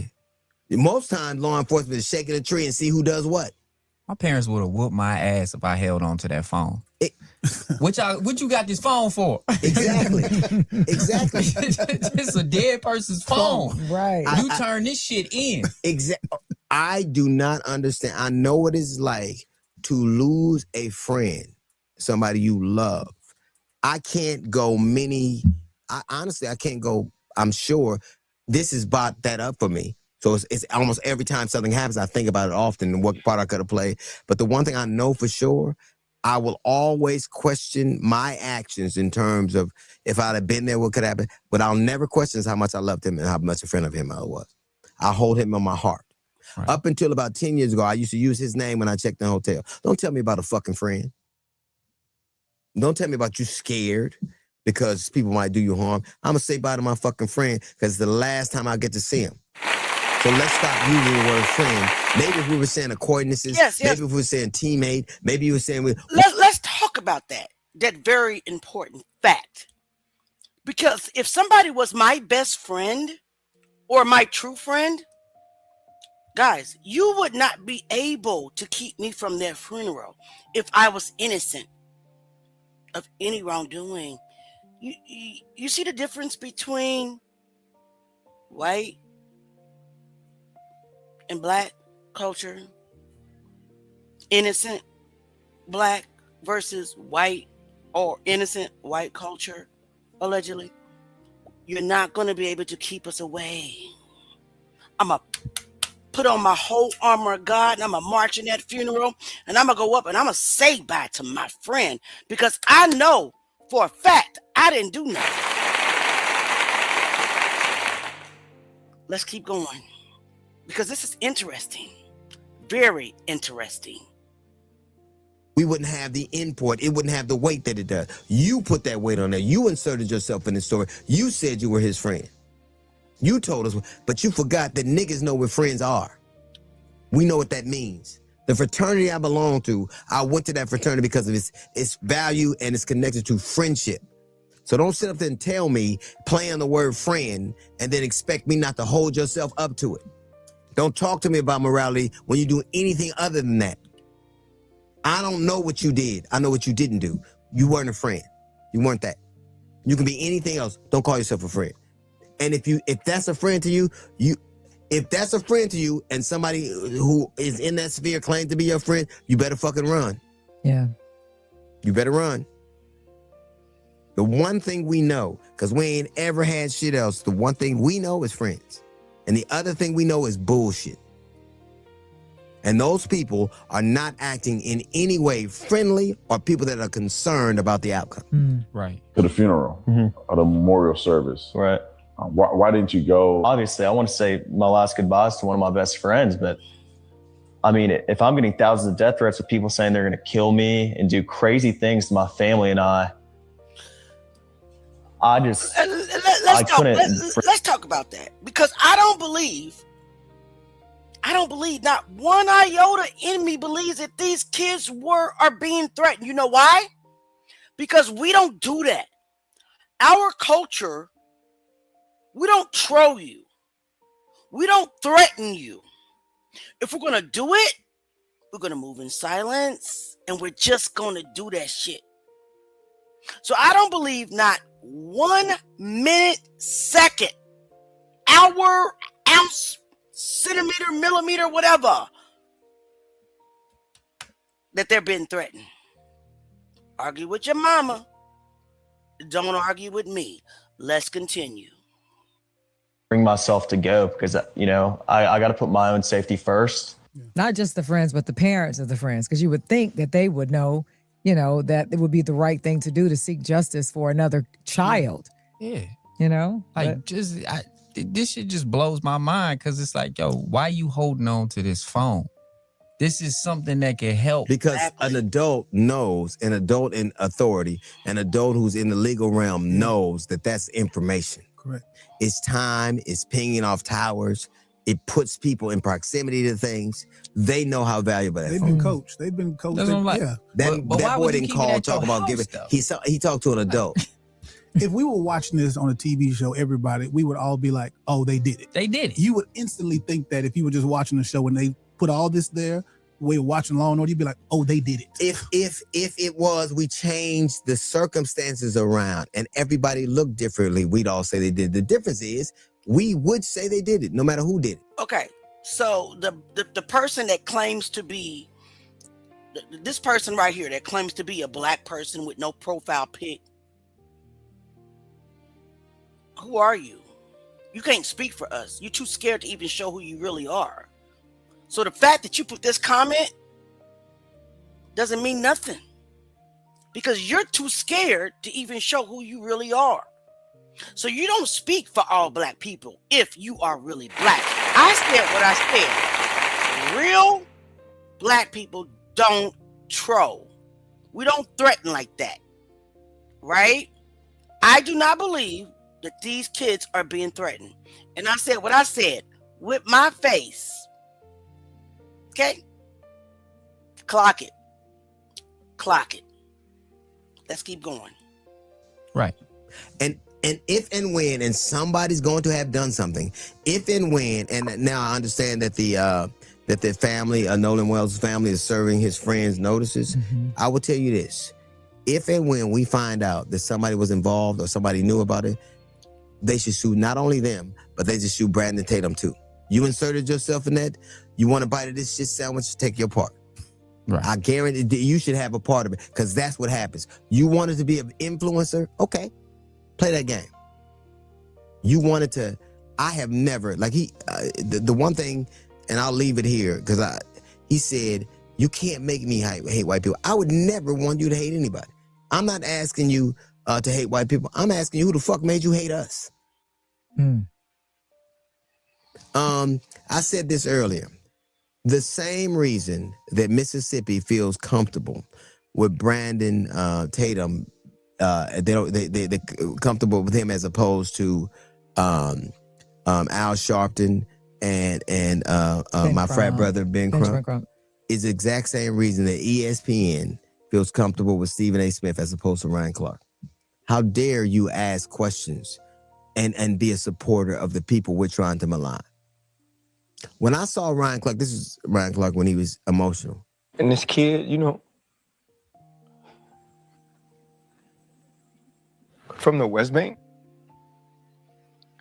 is like so accepted in New Orleans now. Like, I wouldn't change that. You know, never. You know, like, all I ever wanted to do is be accepted. All this kid wants to do is his job. All he wants to do is bring his experiences into his profession and humanize it in a way. And they don't need that. What does it say that they feel comfortable with Stephen A. Smith and not with him? And the only person between those two who was the athlete, who was on the field, who won championships, who bled for his profession, who competed at a level that only dozens of people in the world have, is him. What did he do that made you feel like he was the threat and he was the thing you had to put? The real expert, the one who bled and got concussions and hit people and went to practices and know what it's like to be in the crucible of athletic competition, and the dude who talks shit about it. One plays black, one is. Yeah. Well, he said it. He said that he felt he was too black for them. He was. You know, the thing that is true is when you make people feel bad, when you are a dissenting voice in the room, when you say the things that they get not to hear, you are already a target. There's an old expression, like, always bet on black, except if it's in ESPN or Mississippi. All right, that's going to do it for the show this evening. This is Uncertain. We'll see you next week.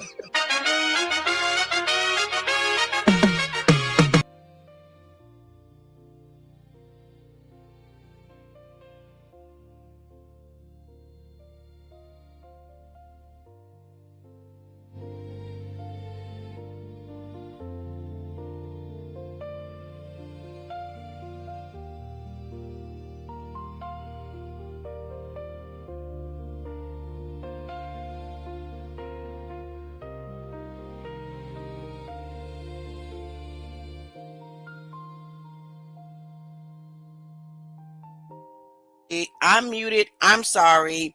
I wanted to say that I really enjoyed D.L. Hughley's his dialogue.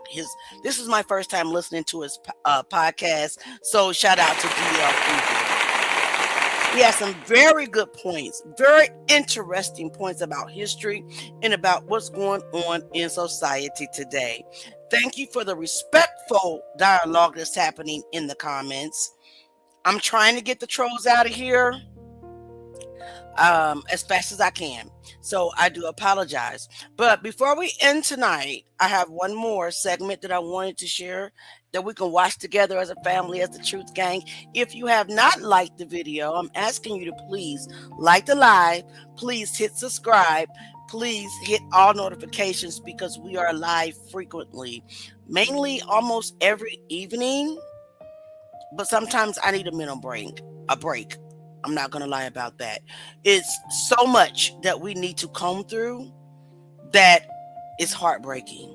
So we're going to watch this last clip, and then let's meet tomorrow night.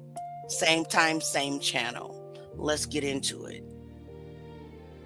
All right. Shout out to Kumo. There are significant new developments in the mysterious death of 18-year-old Nolan Wells that we want to talk about tonight. Now, Wells disappeared after boating with friends on July 4th weekend. Days later, his body was found in the water near Horn Island off Mississippi's Gulf Coast. And while investigators have said that drowning appears to be the preliminary cause of death, even though the official findings from the autopsy haven't been released, his family has continued to raise questions, right? Why did he go off on his own? Why didn't he have a cell phone? How could no one help? How could no one notice? Well, today, the Jackson County District Attorney met face-to-face with Nolan's parents and their legal team for the first time. And after that meeting, the family announced that once investigators complete their work, this case is going to be presented to a grand jury. Now, to be clear, that doesn't mean charges are coming, but it does seem to suggest that jurors are going to review the evidence to determine whether any criminal charges should be filed. The family says the DA also made clear that no decisions about possible charges are going to be made until the sheriff's investigation is complete. And there's also another major development, and this involves one of the most important pieces of evidence in this case, Nolan's cell phone. The phone was reportedly with Nolan's friends. The family says that they believe content may have been removed from the device before it was returned. Now the phone is going to apparently undergo a joint forensic examination with both law enforcement and the family's independent experts reviewing the device together. They hope it can provide critical answers about Nolan's final hours. I want to bring in Dante Mills, a national trial attorney at Mills Legal. Good to see you, sir. Significant that the family met with the DA, but potential grand jury. Does that signify to you that there's criminal culpability here? Jesse, not yet. Listen, this is every parent's worst nightmare. You have your child goes out with friends and everybody comes back except your child. So I understand the position they're taking where they want answers. They want to know why this tragic situation happened, and they're willing to do anything to get those answers. And I think rightfully so. Any parent will feel the same way. But let's not jump to conclusions here. We also can't look at what the family is saying and kind of take that as law, because they're going to hear investigators talk the way they kind of want to ingest the information. So the investigators are saying, they're saying, listen, we're doing an investigation. We plan on moving forward. However, the evidence shows, the family can come out of that thinking, well, there has to be something there. So clearly they're going to have something to present to the grand jury, but that's not really the case. And to be clear, it doesn't necessarily have to be or would be a homicide charge. There could be other crimes associated with this investigation, even if somebody misled law enforcement, which I'm not saying happened, but you could present anything to a grand jury, right? Absolutely. And we don't have to be talking about murder or homicide. This could be an accidental death where there was evidence tampering, right? Where they tampered with the evidence, maybe deleted something from the cell phone that just seemed weird or odd, or put somebody else in a bad light. So they did that so they wouldn't look bad, even though it had nothing to do with the death itself. I got to say, I'm a little confused by the cell phone. I've seen reports that the family hadn't initially handed over to law enforcement, and now it's going to be this joint examination, both by the family's experts and law enforcement's experts and investigators. How does that work exactly? Have you ever heard of that before? I have. I've actually done those forensic analysis of electronic devices where I've had my expert go in and capture these devices, actually get them from the investigators themselves. It's a little different than when you're talking about blood samples or something like that, when you're passing it around and you don't want to do that because it could be, contaminated. With electronic evidence, those things are going to be consistent. It's going to show when a text message was sent, what was included in that text message. There's going to be time blocks and things like that that are really difficult to change and almost impossible to change. So I've had situations where I've done investigations at the same time as the federal or state investigators to try and get that data off of phones, laptops, computers, other things like that. It's different than what you normally think of like passing around blood samples or bullet, fragments or something. Sure. Or fingerprints can be transferred or something like that. Two things. One, there's also been a lot of talk about why he didn't have his phone, right? There's some conversation, well, if he went into the water, it'd be not uncommon for him to leave his phone behind. But then if he had gone off to talk with some girl, wouldn't he have his phone? Separate conversation. If it was in if the phone was in the family's possession or in, Ben Crump's possession for this period of time, does the evidence have to be excluded? Is it not contaminated in some way? It doesn't. And that's just what we were just talking about. So I mean, some things are concrete, like that electronic data information of when it's or received, or if it was deleted. If, say, for example, the family got it and someone's saying, oh, the evidence is bad because the family could have added that, there's going to be an electronic footprint of when that text was sent.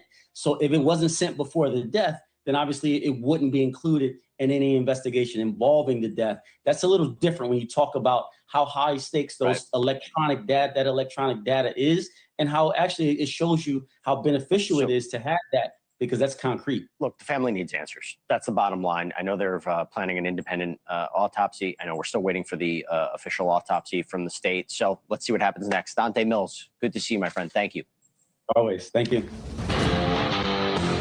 All right, Cuomo Crime Time. Animation's too long, but I like it in the podcast. You can go and subscribe on YouTube right now. Cuomo Crime Time, where we take you inside stories to try to get to what people are selling you and whether or not you should be buying, okay? This Nolan Wells case is a very interesting one and a good example, proof of premise. Online, it's all about the conspiracies. Racism is the least of it, okay? What do we know? July 4th, Nolan, black teen, went out on a boat in Mississippi with 4 of his friends who were all white. Later that day, the 4 other kids returned, no Nolan. But they did have his cell phone. They say Nolan chose to stay back on the island voluntarily. Without his phone? Nolan's body was found after a 2-day search in the water near the shoreline. Now there is a suggestion that he wasn't in the water. He got back out and was seen at a party. Nolan's parents don't buy the story as told and think race may be a factor. Lauren Conlon covers the story and the conspiracy theories circulating online for LA Magazine and joins us now. Lauren, good to see you. Thanks for having me. What doesn't make sense to you right now that is out there? I mean, Chris, let's be honest. We don't know a lot factually. Law enforcement hasn't actually put anything out there that we can verify, anything that's credible. And I just want to point out, it's been a week, just about a week. Autopsies, they can take months. Toxicologies, they can take months. With that being said, I understand his family wants answers. I mean, the whole thing about his phone being with his friend, his wallet and his belongings, I mean, that's strange. Teens generally don't part with their phones. However, they're all hanging out. They're on an island. They're boating. They're swimming. My opinion, he probably put it down. He forgot about it. He's talking to a girl. He likes this girl. The days get crazy and they're fun. They're all having fun at this point. So, I mean, the conspiracy theories and the content creators and the online sleuths at this point are making a lot of noise. And I will say they have good intentions. They absolutely do. But I think there are too many cooks in the kitchen right now, so to speak. 2 things can be true at the same time. People don't swim with their phone, okay, right? Because they don't want it to get wet. So that would be a plausible explanation of why you leave it on the boat. However, if you decided to stay, why wouldn't you take your phone? So that is a legitimate question, while there could be an explanation for the original placement of the phone. Now comes this photo that people are using as proof that, but he wasn't in the water. There he is right there. Can we verify that that's who he is, or we just see someone with brown skin? Well, his family hasn't verified who that is, Cuomo. And also, you can't see the metadata on that photo. I have seen various reports that came out actually today of people who were at that party who said that party actually happened in June. I don't know about you. I don't post a lot of photos in real time. And again, This is not verified by law enforcement. This is online. Right. These are people talking. So I'm going to go ahead and say I don't think that was the night of July 4th into July 5th. But again, I feel awful for his family. I cannot even imagine what they're going through not having these answers. But I would say trust law enforcement at this point. Trust the process, as awful and as grueling as it is. Understood. It does take more than a week. Understood. Lauren Collins.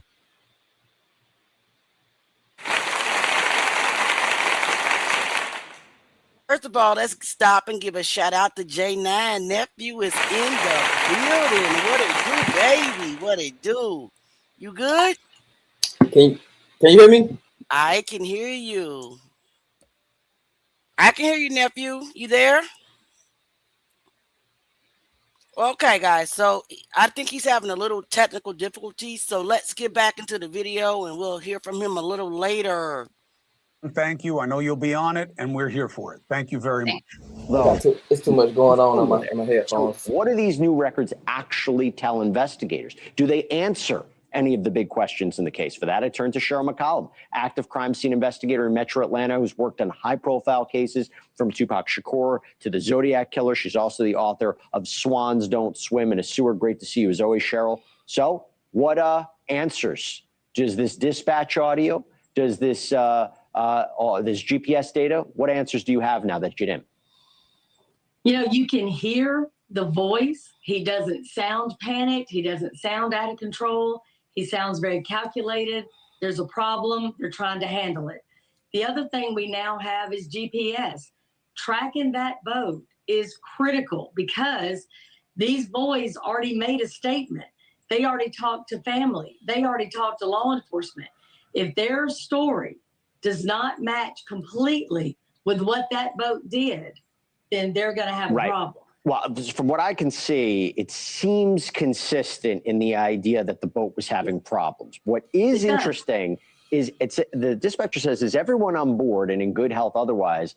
And the caller says, yeah, everyone on board. First of all, everybody's on board. Nolan wasn't on board, right? And he's not fully answering the question. Well, I mean, unless I'm looking at it wrong. I mean, unless I'm completely off. Well, he's probably answering what he knows is accurate at that time. If Nolan stayed behind, then everybody is on board because he wasn't supposed to be. Yeah. So she asked a very unusual question when she says, is everybody in good health otherwise? I think that's unusual. But again, they are sinking.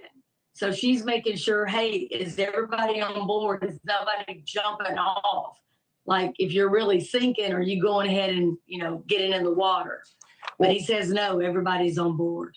Do we have a more accurate window of Nolan's movements? I mean, let's think about it, right? So the investigators said that he was last seen at around 3 p.m. I haven't seen other accounts that would seem to dispute that. There's a dispute about whether he, left to go talk to a girl or came back on board. And then you have this GPS data showing the boat didn't leave Horn Island until about 4:30. This dispatch, is around 4 p.m. What does this tell you? There were hundreds of people out there. You've seen the video and the photographs. How somebody did not see him is pretty shocking to me, especially if he left one group that knows him to go with another group that clearly knows him. I don't understand how he got separated from everybody that he knows. It is early. They are actively still talking to people. They are gathering, photographic evidence and video evidence from people that were there.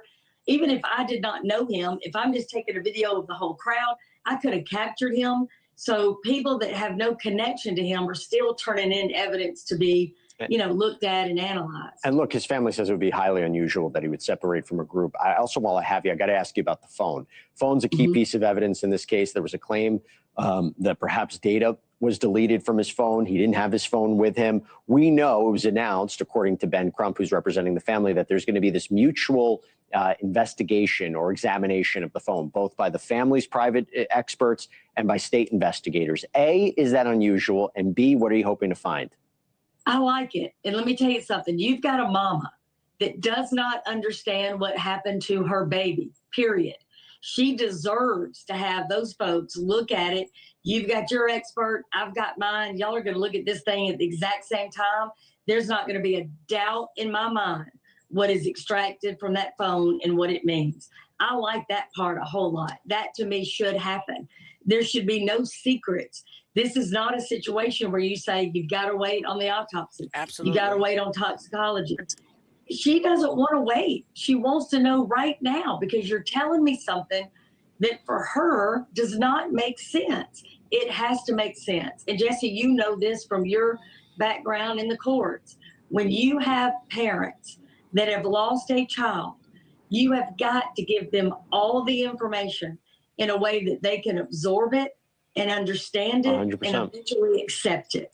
Especially if they don't trust local law enforcement. And look, as we reported yesterday, Ben Crump indicated also that the DA told him that after the investigation, this case may be presented to a grand jury for potential criminal charges, whether that's directly related to Nolan's death or something that happened in this investigation. We'll see. We'll be on top of it. Chair McCollum, thank you so much for taking the time.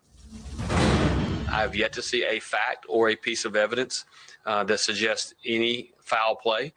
But if there is, I feel confident that the sheriff's office, the district attorney's office, the members at the Department of Public Safety that deal with these crimes, if there had been one, they will find it and they will do what is necessary. Well, if you don't know anything, why are you talking? Because it's starting to bubble up as important. And that's why we're covering on Cuomo Crime Time. And you can go get the podcast anywhere you get podcasts. It's free. Subscribe. We're taking on these kinds of cases and showing you the inside from the people who are pros in figuring this out as opposed to just peddling conspiracies. So will the family of the dead 18-year-old, Nolan Wells, start getting answers about how exactly this happened? Nolan was the only black kid in his friend group of 5 who went out on the boat that July 4th. Does that matter?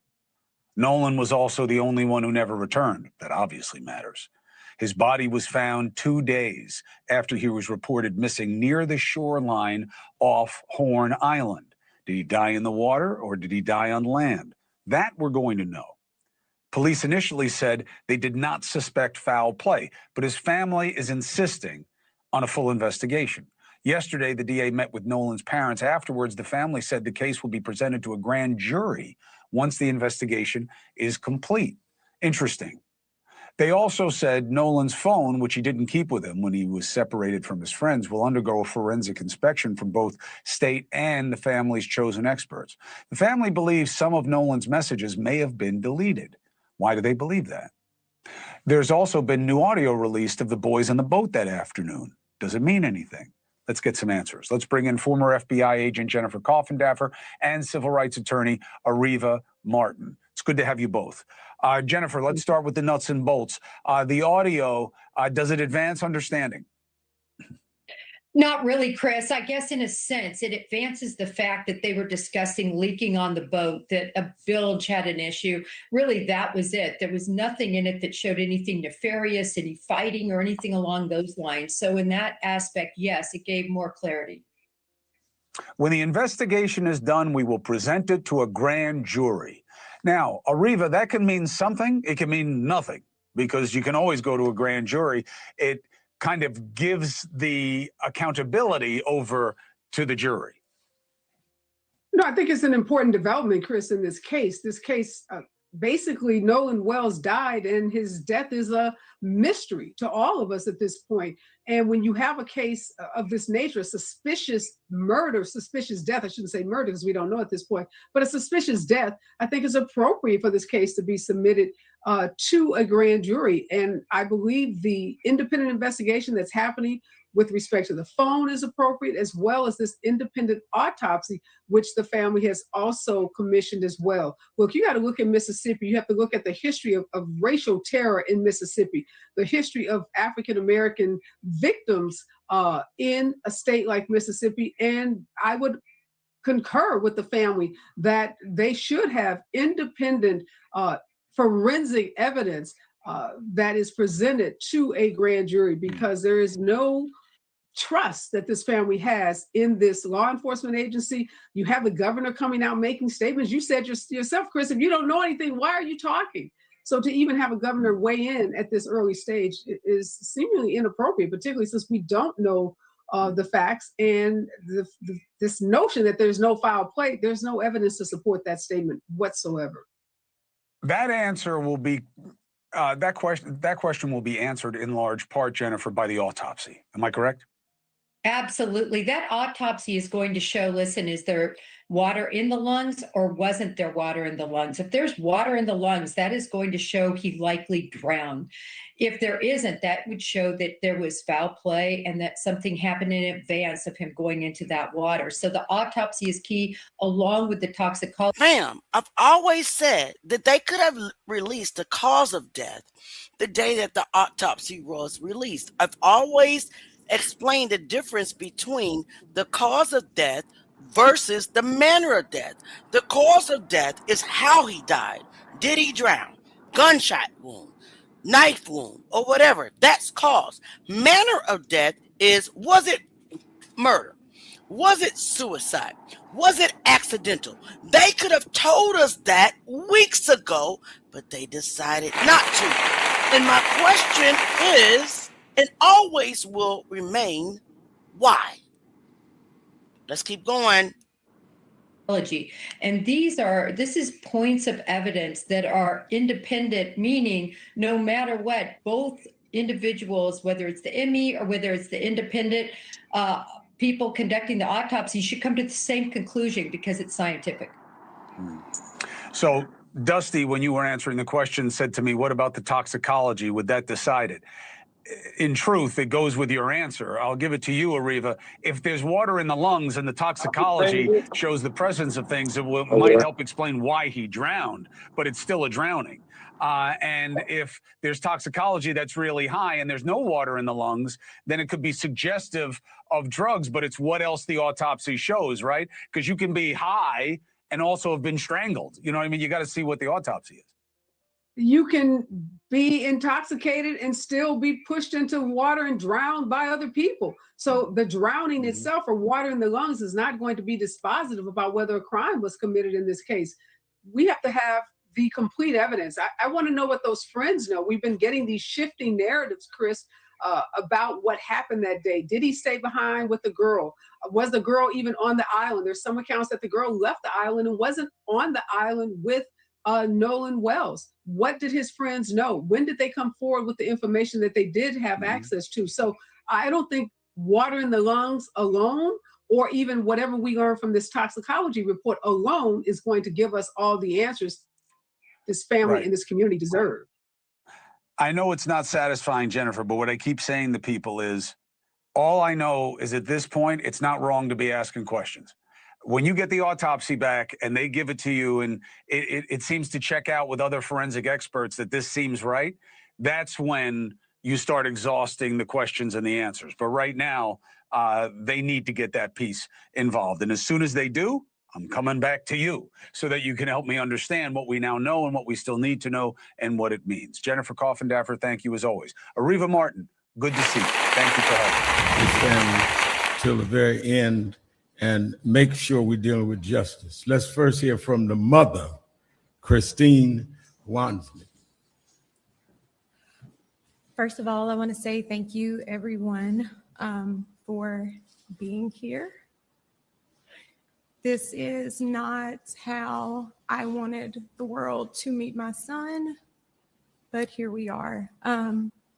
So as you know, I'm Christine Wells Wansley. I am Nolan Wells's mom. And Nolan is the kindest soul. He never met a stranger. He loved everybody. He didn't care if you were black, white, purple, green, looked like a marshmallow. Like, he just wanted everyone to be in peace with one another. He loved life, and God gave him this big heart, which always scared us. Me and his dad had conversations with him all the time, not just about the importance of understanding our history as Black people, but also the importance of how you have to move in certain spaces. And it's not us being, feeding into racism or the stereotypes that comes with Exactly. that. Unfortunately, that is just a matter of fact. There have been many cases, many instances It doesn't matter. that shows it's unfortunately a pattern that he did not like. He did not like that there was so much division, and I think that's why God gave him us. He was really a peacemaker. He wanted, like I said, everyone to be included. He never wanted to leave anyone out. He just, even at a young age, I don't know, he was, how old was he? 18. No, not 18. When he was a baby, he did little dance. So his father and I were having a moment. And as couples do. Please note that she said his father, not his stepfather. So the fact that Tristation got on Officer Tatum's interview and called this man Nolan's stepfather is proof that he was not Nolan's best friend. He would have known that this is Nolan Wells' biological father. This is almost over, and then we're going to end for tonight, guys. And even in that moment, he runs in the room with his diaper on, of course, and he starts dancing because it was like he could feel the tension. He could feel that something wasn't right. So he was just a special kid. Like, he was a special kid, but again, just heart was so big. And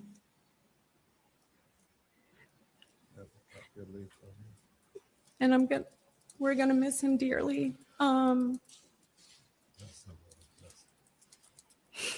But we are grateful, especially to our friend Tashima, who actually was one of the people who helped us that night. She went and picked up his cell phone from where it was, and then provided that to us, because we of course contacted authorities to figure out who to do the report with, whether it was the county or the city, which then turned into DMR, who I contacted immediately from there.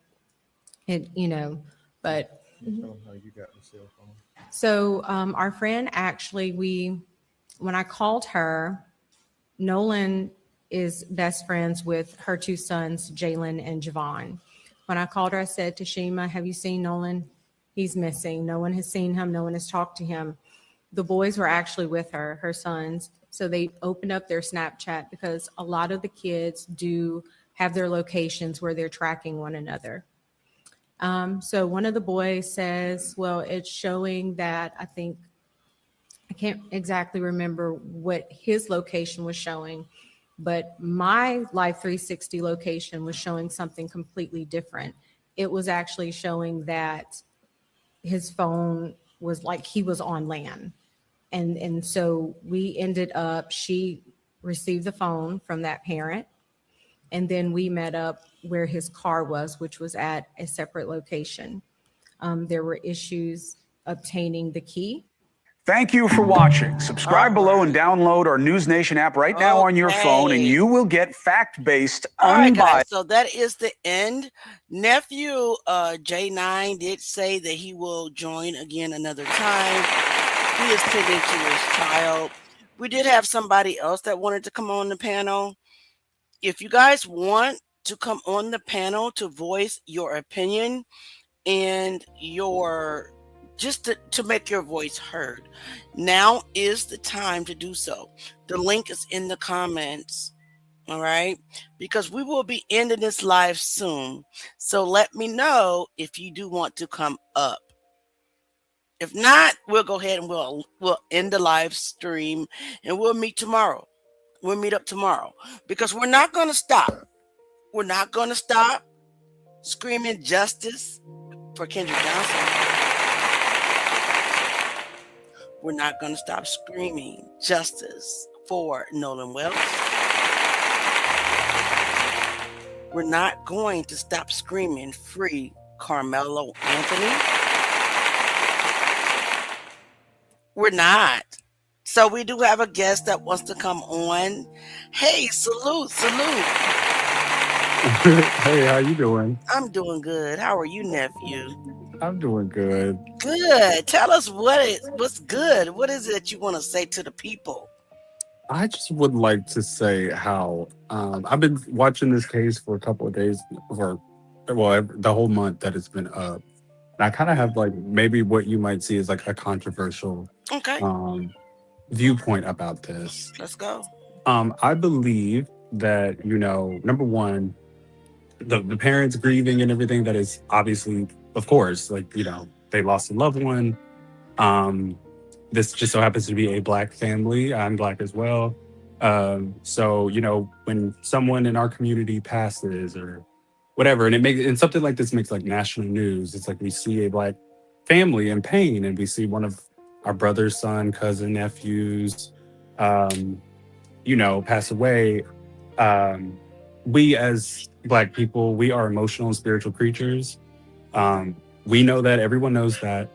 But sometimes I feel like we can lean too far into emotion, and forget about logic. Okay. What I have seen so far or what I've heard, and I try to take an objective view to this stuff, is that for me and how it looks, is on Nolan's side, on Nolan's family, and how they have communicated all of this. It for me, what they have said in a lot of instances is they keep saying things that leave a whole bunch of ambiguity and mystery to it. For example, like this press conference that you had up, Ben Crump, he was on, I think, Chicago Live or Live in Chicago, I forget. But it was like the first news that he went on, a news appearance, and he said that there were deleted messages in Nolan's phone. The mother then, on the press conference that was just playing, I was just on, she then goes on to say, I felt as if there may have been deleted Snapchat messages, which first when Crump says deleted messages, I thought phone, like your text messages. So when the mother then comes out and says, I felt, which, in the court of public opinion, obviously we're feeling things, but in like a judicial system, you can't go off of feeling. But, she's grieving, right? So I felt as if there may have been deleted messages because I didn't see any from that day. I thought, oh, Snapchat, right? I forget the kids are on Snapchat nowadays.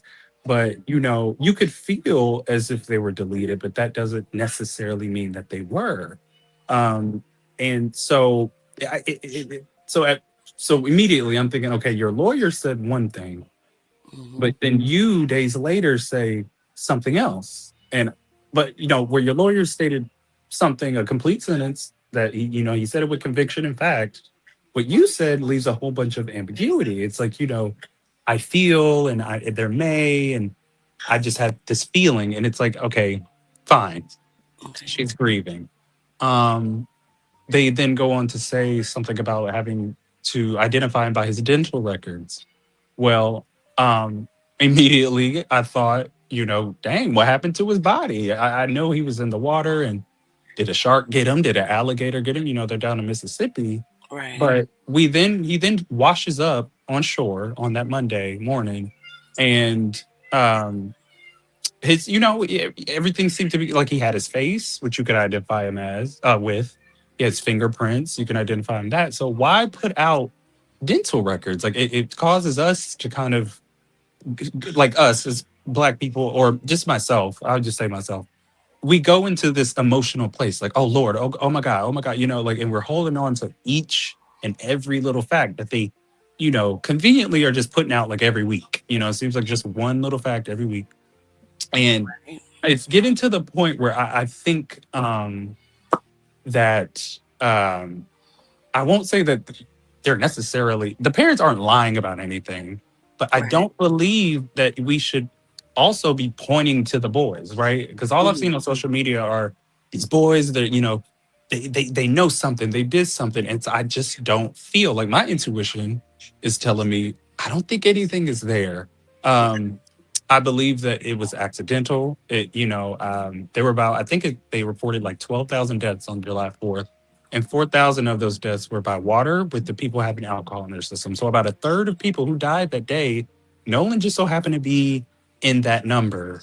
And I just believe that that is that. I don't Okay. believe that, it's these white boys are doing something sinister, or they at least know something sinister happened. Like, why didn't they post anything? And I'm thinking, well, let's put ourselves in their shoes. If if this were reversed, right? If this were Pookie or Ray Ray, 3 black boys and 1 white boy, of course, we're thinking like, yeah, I would post. And, why didn't they go to the funeral? It's like, because we've always been seen in this country as guilty until proven innocent. But we're not, this ain't Pookie and Ray Ray. These are white boys who are innocent until proven guilty. Okay. They lawyered up, and, I'm pretty sure their lawyers were saying, like, listen, everybody shut everything down. Because we have to lawyer up. This is making national news now. People got your faces. They know your school. They know your name. If I were a parent and this were my child, I would tell them shut them social medias down too. And we need to get a lawyer. If this were some Let me black, stop you right there real quick. okay, You indicated that you don't believe that it was accidental.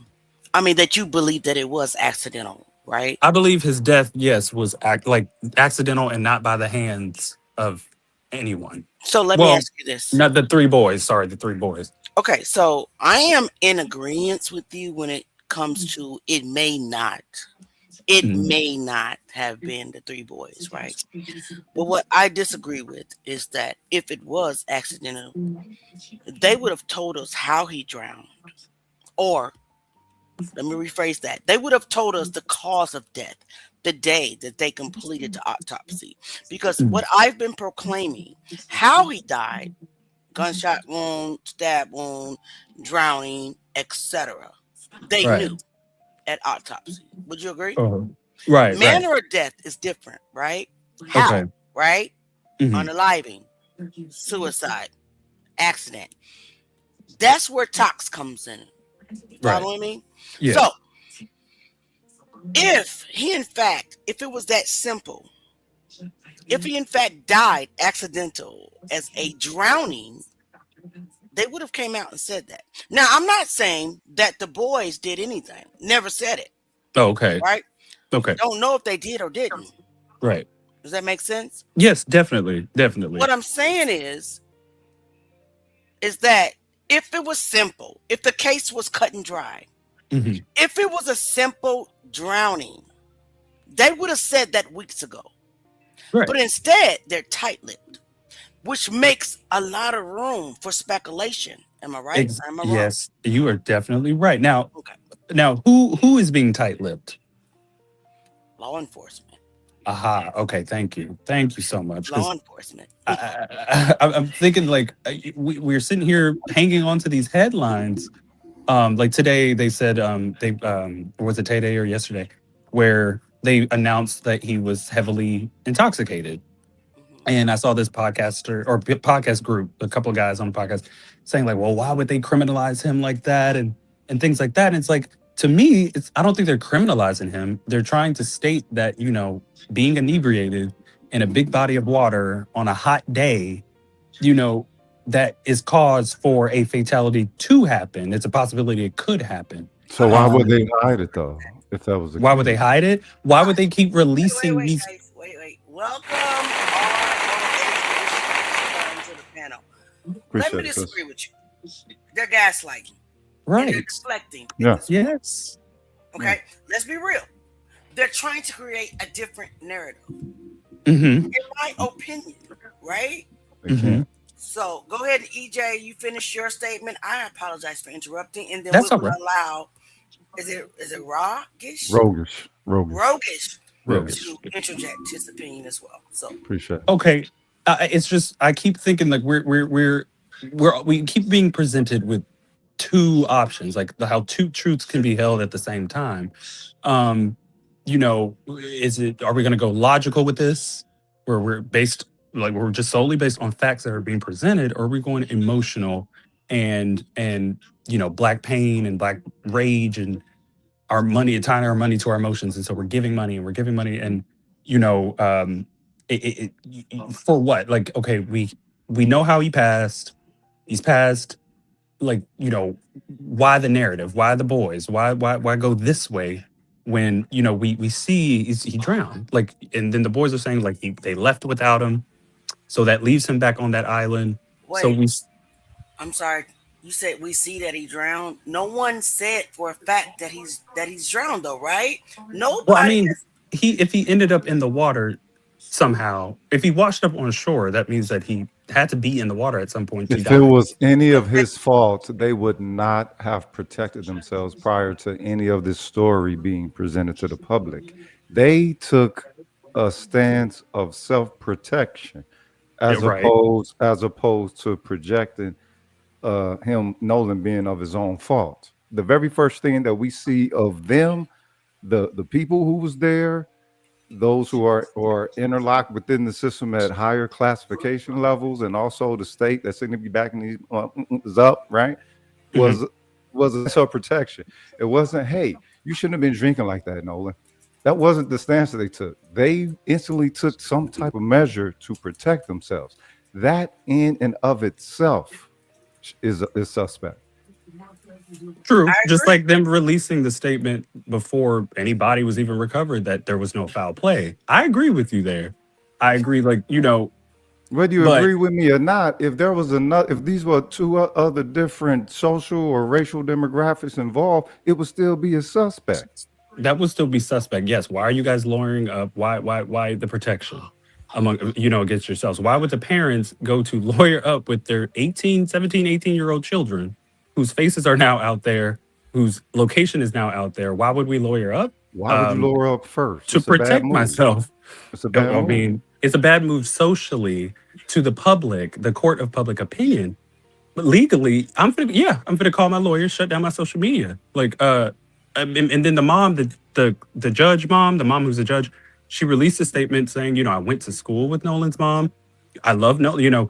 This is unfortunate, but and I know how this may look to everybody, the court of public opinion. But this is what I have to do. This is what I have to do to protect my own child. But EJ, Miss Wansley is being threatened on a daily basis. They're trying to run her business. These parents are being attacked. Now, if my children were in this situation, I wouldn't lawyer up. You know why? There's nothing to hide. Truth is truth. Truth is able to withstand itself. No, I would not lawyer up at all. I'm being honest. I feel you, but is it wrong to lawyer up if the truth was still the truth and they did not do anything? Like, No. Look, if you don't do anything, you don't even know what happened. First off, you don't know what happened. I don't know what happened. Let's say there's 1,000 people out there, and maybe 20 are involved with this situation, but only like 4 are known. All right, then nobody know what happened. Out of any of those people, first, that's already crazy, right? You reverse those racial dynamics. There's no way that you could have had any element of where there's no foul play being involved, no one being suspected of anything. One lone white person end up dead amongst a bevy of well-to-do black people. Get the fuck out of here, dog. So come on. That's already suspect right there. 2, you lawyer it up. If you're not guilty, first off, if you don't have nothing to do with it, you didn't even know that it happened. You're gonna be surprised when they come at you. Like what? Nolan is what? They took lawyers first. So I don't know what type of benefit of the doubt you trying to give these folks. Cause what's up? But I also see that is the common thing that I keep seeing with us, our community. Y'all are caping for them. It's like my thing. It's like we have to assume, like, if this were the reverse, and like I said, if this were my child, I would lawyer up as well. I just would. I would take those protective measures just in case. EJ, let me ask you. Just in case. Because it's my child who's alive, and the other people's child ain't alive. They were the innocent. There was no reason for you to pay for a lawyer. I don't care. Listen, it's given, like, okay, I get where y'all are coming from. If you ain't got nothing to hide, what you lawyering up for? I'm lawyering up for protective measures. I'm letting it all out there. And okay, that's I'm gonna great. walk my kid to the damn police station. Which they said that they did. But they said that they did. The kids have been cooperative with the police. They have answered all the questions that they have. They even did an interview on Officer They Tatum's said, they another. said, No. here's that. They were on a YouTube show just recently, like maybe yesterday, where they were on Officer Tatum's show. They gave everything, Oh, come on. screenshots of them reaching. Look. They're showing evidence. following you. They're showing No, evidence. we called Miss hold Christine. up. But wait a minute. The thing is, you keep saying that's the court of public opinion, as if the court of public opinion has no weight. That is where the black cultural metric is. It's not within whatever court you saying that's what we should wait on. It's how it looks to us, dog. They know how to make things look good for themselves. But how the court of public opinion don't. Wait a minute. Why don't they ever make it look good for us? Why is it always that it seems that there's a black slant to all this shit that they Again, do, as opposed to doing the right thing? They do the white thing, the same as it was Because 70 they to are 80 years whites. ago. Like I said earlier, this ain't Ray and Pookie. So what does that mean? What does that mean to be white within the social power class that they're in then? Because it's not just a racial thing. It's more than that. Amen. That's what I'm saying. I think we're saying the same. I'm sorry, go ahead. It's okay. It's my panel, but I'm respectful to everybody. It's our panel at this time, right? Let's just be clear. I'll give you an example. Kendrick Johnson. Facts. 13 years since he passed away. Found January 11th, 2013. Main suspects, witnesses silence. The suspects lawyered up. Brian Brandon Bell and their FBI dad. Law enforcement hasn't been able to touch them in 13 years. First of all, everybody that gave a statement was discredited. Plenty of evidence out there to support that Kendrick Johnson was unalived. If my children, number one, were innocent, I'm not going to spend thousands and thousands of dollars on an attorney. Number two, I'm marching them down to the police station. They're going to tell their truth. Number three, if you're innocent, there is no need for an attorney to be involved. Period. Okay. Well, like I said, I agree with where you are coming from. Both of y'all are coming from. Okay. Mm-hmm. At the same time, I feel like if it were my children, I would, especially because I'm black. So you perceive them being of that character? But you perceive your children possibly being of that potential ill character that would kind of carry out. That's the word. It's potential. You would have to prove that my child did it. No. Y'all keep saying potential and may. No. What I'm saying, what I'm asking you is, If my child did it, he going down. They already got to be there. They already got to be there in character for you to desire to lawyer up and be like, you know what? I might need to be a little bit defensive of any accusation placed upon my child. You would let's say that you lawyer up, just for the sake of, what I'm saying, CYA, you feel me? But not because you might have suspected that your child contains some of that ill character that would potentially carry out that act. Okay, so you're talking about your child and your subjectivity. Whiteness is not a subjectivity here. It is a power dynamic, homie, and it exists as other than just a white person. Okay, so my thing is, you're seeing it that way. I get you. I get you. You're saying like white people. That's what the system is. Right. You're saying this is how white people act. This is how white people are. I'm white saying culture with black white people culture, all of that. They're going to dynamics. lawyer up. They're going to lawyer up. They're going to do all this. Okay. Now that they have, right? They have in this case. They were lawyered up first. Where's the surprise? Why y'all acting surprised? That's the world that we live in. Who's surprised? Who do you think? That's what I'm saying. It's like y'all are saying, well, why they lawyered it up? It's like that's what they go to do. No. That's what they go to do. No. The whole thing is suspect from the jump, and you trying to act like it ain't. Oh no, I'm not acting like it ain't. I don't think that there is anything there. I don't think, like, if you say, okay, we live in a world where white people, they're gonna go and they're gonna get the police behind them and everything. It's like, well, yeah, that sounds about right. That sounds about white. So where's the shock? I'm not saying like they're right for doing so or that they're wrong for doing so. I'm saying where's the shock? I'm going to tell you the shock factor. Okay. I'm like, if a thing is a thing and they always do this thing and then they did the thing. Because we're tired of the fucking cover up. What cover up? What's going on right now? And then for there to be a cover up, that you would have to prove motive. You don't have to prove nothing. Yo, let me You have to ask have evidence to prove hold motive. up. That's why Where the phone okay, didn't work. No. The phone conversation it's didn't not work. about no evidence. Look, again, they can make it look real good for themselves, all right? Real good for themselves. All we're asking for is that which looks suspect. Transparency. Just get some transparency with it. Here you are on defense of white people, just like every old other ass coon ass nigga out here who when we're looking at the system. And it's like that emotional response that you got going on. That's why we're in the situation that we in. This is passion. All right. And one thing you need to it's understand objective. is that yes, it is. We can You gotta have our be own cultural objective. dynamic of weighing this and not just be subjected to one that is clearly anti-black, where your black ass to defend when it's suspect from the jump. You don't think that we're ever going to check your kind? Bro, okay, chill a little bit. How old are you, EJ? Just give I'm me 30, a range. 32. I figured the newer generation, Unconnected. listen, that's lower than my generation. I'm 51. For some reason, you guys are blind to history. You know why? Because they don't teach it in school these days. They water it down. So, listen, I understand the ignorance, not calling you ignorant, but the ignorance and the blindness to what you're seeing unfolding right before you, because they have watered it down. You were not taught what we were taught in our age group.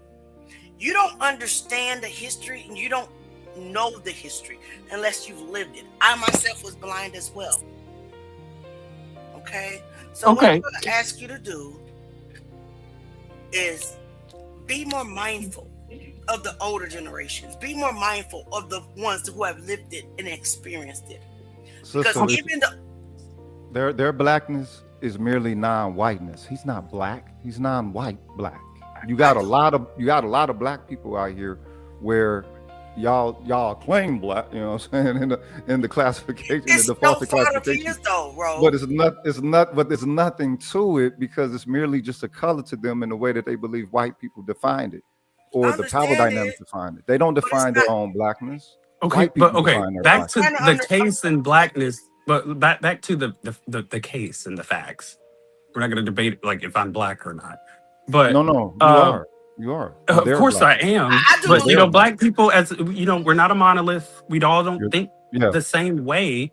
Yeah. I get where most of the black collective are going with this conversation. Is anybody gonna let Auntie, the oldest on the panel, finish her statement? And what? Excuse me. Apologies. Do I got to put my foot down? We appreciate it. In defense of the young black brother, what I'm trying to say is they have whitewashed history. He has not personally experienced racism. And for that, I empathize with them. And I also pray in Jesus' name, or Yeshua, whatever you call him, he never has to experience what we as older brothers and sisters have experienced, okay? So with that being said, I'm going to let EJ and then I'm going to let Rogue finish his statements. And guys, y'all got to meet us here tomorrow.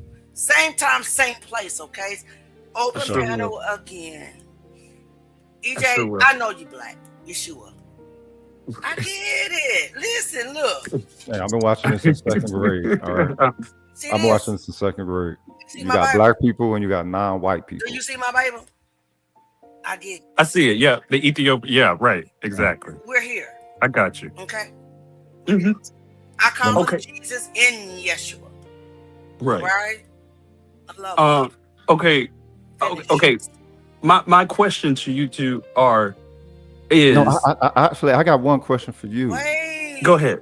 No, you go ahead. Because I got to get him to establish how he see things. Right, I got to get him to establish this. All right. So, all right. So this is a simple question, right? Are you're in America, right? You're in America. You have a whatever your state bird. Do you know what your state bird is? No. I'm from Arkansas. I don't know what it is. Okay. Do you know what your state anything is? State flowers, state whatever. Anything that they taught you when you were a little kid? Or just like the natural state, the flower. No, I don't know. I don't remember. I ain't been in high school in 15 years. A state dish. We're talking elementary though. We're talking things that they drilled into you when you was a young child that you were to know and receive as some form of a value within your come up. What do you recall that you learned that was of an average sense in your youth? Talking elementary. About my state? Yes. Where I live? Something that you just thought about being in Arkansanian or whatever they call y'all. I can't remember actually. So I know I took history class and all that. I don't remember. I can't tell you. I just know I live in the natural state. That's all I know. All right. So my thing is my state bird. I'm from Oklahoma, North Tulsa. Our state bird is the scissortail flycatcher. That's what they call it, right? Now I only learned it because they drilled it to you in school. Right. And so I paid attention to it and I watched it over the years and figured how, you know what I'm saying, the nature of it in like 4 or 5 years, right? At a young age, but being spurred on by the school and institution, right? You know what I'm saying? My country, intensity, all that stuff, right? All right. Well, the thing is, if I can only watch it for like 4 years or whatever, and then someone asks me about it, and I can give a pretty decent account of it. For something that we've been encountering with, you just now switch the subject. You're no longer looking at a bird. Now you're looking at social relations. You're looking at the past, present, potentially projecting on the future. You're looking at the social values. You're looking at histories. You're looking at intentions, right? If it can only take 5 years at the most for one of moderate mentality or intelligence to understand the entirety of something, what do you think a 40-year, 50-year, 60-year observation grants you if you're given and you're educated at the same level which they say you're supposed to be educated so you can be a viable citizen and all that? But when you give that type of analysis into the system, people say no. And it's like, well, wait a minute. We've been looking at this for 40, 50 years. That is a very, and within the field, it shouldn't be something that you have to be taught. It's something that you live, right? Obviously, y'all of the later generations, y'all live in a whole different perspective of being in America, for real. But what we see things that gives us something reminiscent of something that our parents say that they encountered. Right. You don't get that. You don't get that. So you don't charge y'all don't charge the system. You know what I'm saying? Y'all accept it. Y'all like, hey, you're blowing it out of proportion. And it's like, well, look, we can make our own cultural dynamic and metric of border of where something is supposed to lie. We're not owned by America or these pilgrims. We're supposed to be living as if we are our own integrity of a people, and none of that traumatic past or history happened, and we would still be under or not under in the court. We would still tear each other apart. So the whole thing is really our metric. Our cultural metric doesn't weigh more than the system to our own people, and the system shows that it's anti-black. It shows it reflexively that, you know what? Yeah, this does not weigh as much as this. And when you see what it is, it's them. It's their intentions. It's their sabotage. It's their cultural draining. It's their parasite, their parasitic style of rule and anti-blackness that they do. And then we got to listen to folks like you give it passes. You're young. You're supposed to be our future. And y'all tell us that we crazy, we blow it out of proportion. How are we living in these two different realities? Okay, weird. But so my thing was, I guess what I said earlier, like when Ben Crump was on the news, like the first news appearance that he did about this, and he mentioned the state of Mississippi, right, and the history that they have with, Black Americans and white Americans in the state. He mentioned Emmett Till, who passed around like in the 1950s, and I know the story about that, or I remember the story about that. Something about a white woman claimed that she raped him, or he raped her, or something like that, and then they lynched him and everything like that. They said whistled at her. Oh, okay. Whistled at a white man. But it was proven not to be true. I'm pretty sure that was Emmett Till's. No, she just lied for 70 years and didn't say I'm sorry. And didn't say. Nah. Okay, so he brought up Emmett Till. Hold up. And these pilgrims go out there to shoot up his grave every fucking year. They got it. They got to get the headstone off. I didn't know all. Yeah. Again, I remember culture. learning about it, but we didn't go deep into it here in Arkansas. Arkansas is mostly, But okay, so Ben Crump, Pilgrim. So Ben Crump mentions that, right? About that state of Mississippi where they this all happened, and the lies. I guess he's trying to imply that white people are lying already. Okay, yes, as they do. And so when it comes to things like that, what they do culturally, but in this case, you don't think they who lied? has lied? Who lied? One, they lied. Warren lied. They hold several up. times. When they had his phone and didn't give the account of what happened to him, and we are in the day and age where everybody got their phone, dog. Everybody got one of these people trackers, and they are addicted to them. Everyone is. Yeah, the kids. Yeah, right. The kids all got their phone. You got homie phone, but you don't know what happened to him. That's already suspect from the jump. Objectively suspect. That's just bringing up no race factor, right? Let's leave race out of it.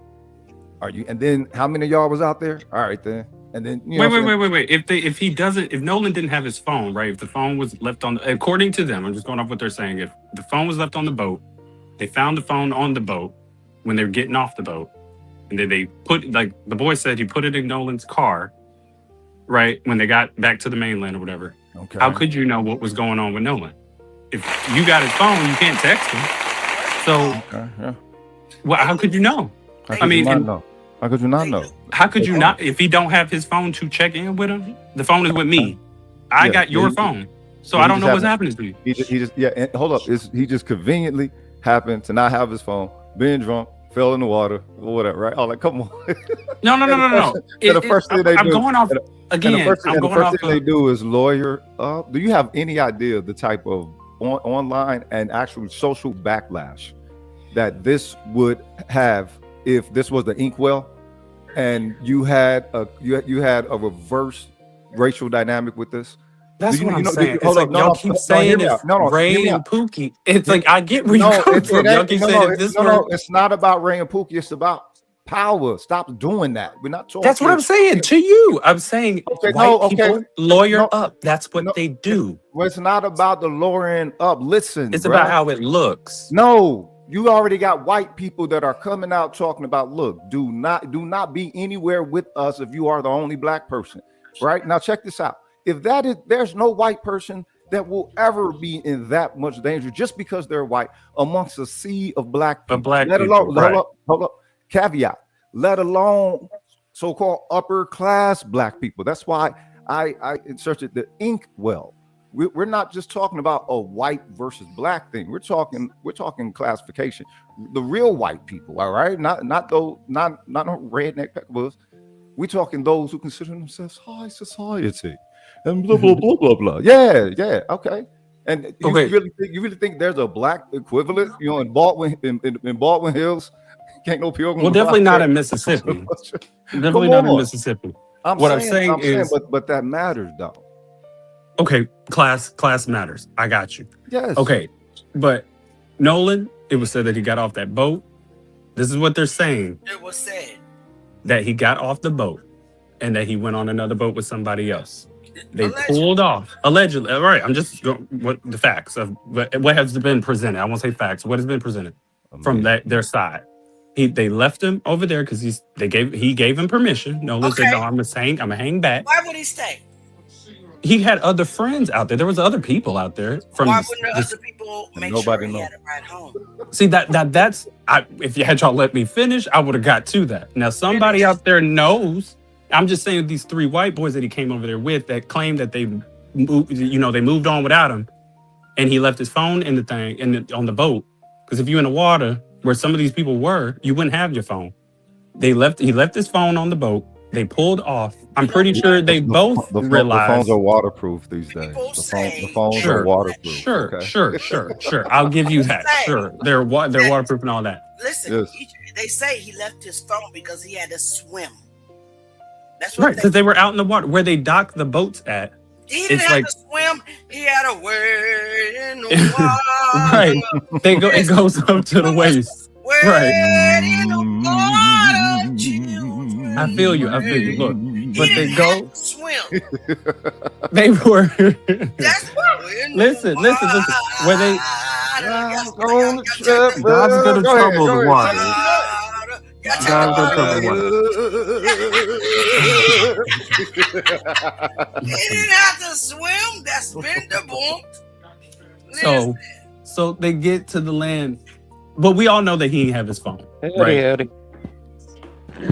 And that's suspect. No, so they know that he. Hey, how y'all doing? They know he ain't have his phone. They get back to the mainland. He don't have his phone. I'm pretty sure Nolan at some point realized, dang, I ain't got my phone. So they're assuming that the boy's coming over there. Like, I mean, laughing? I'm sorry. Who's laughing? Somebody's laughing. That's me. I apologize, bro. I got a joker laugh. I'm sorry. Yo, this is hilarious to hear you substantiate those very hollow claims that have been presented. Hollow claims.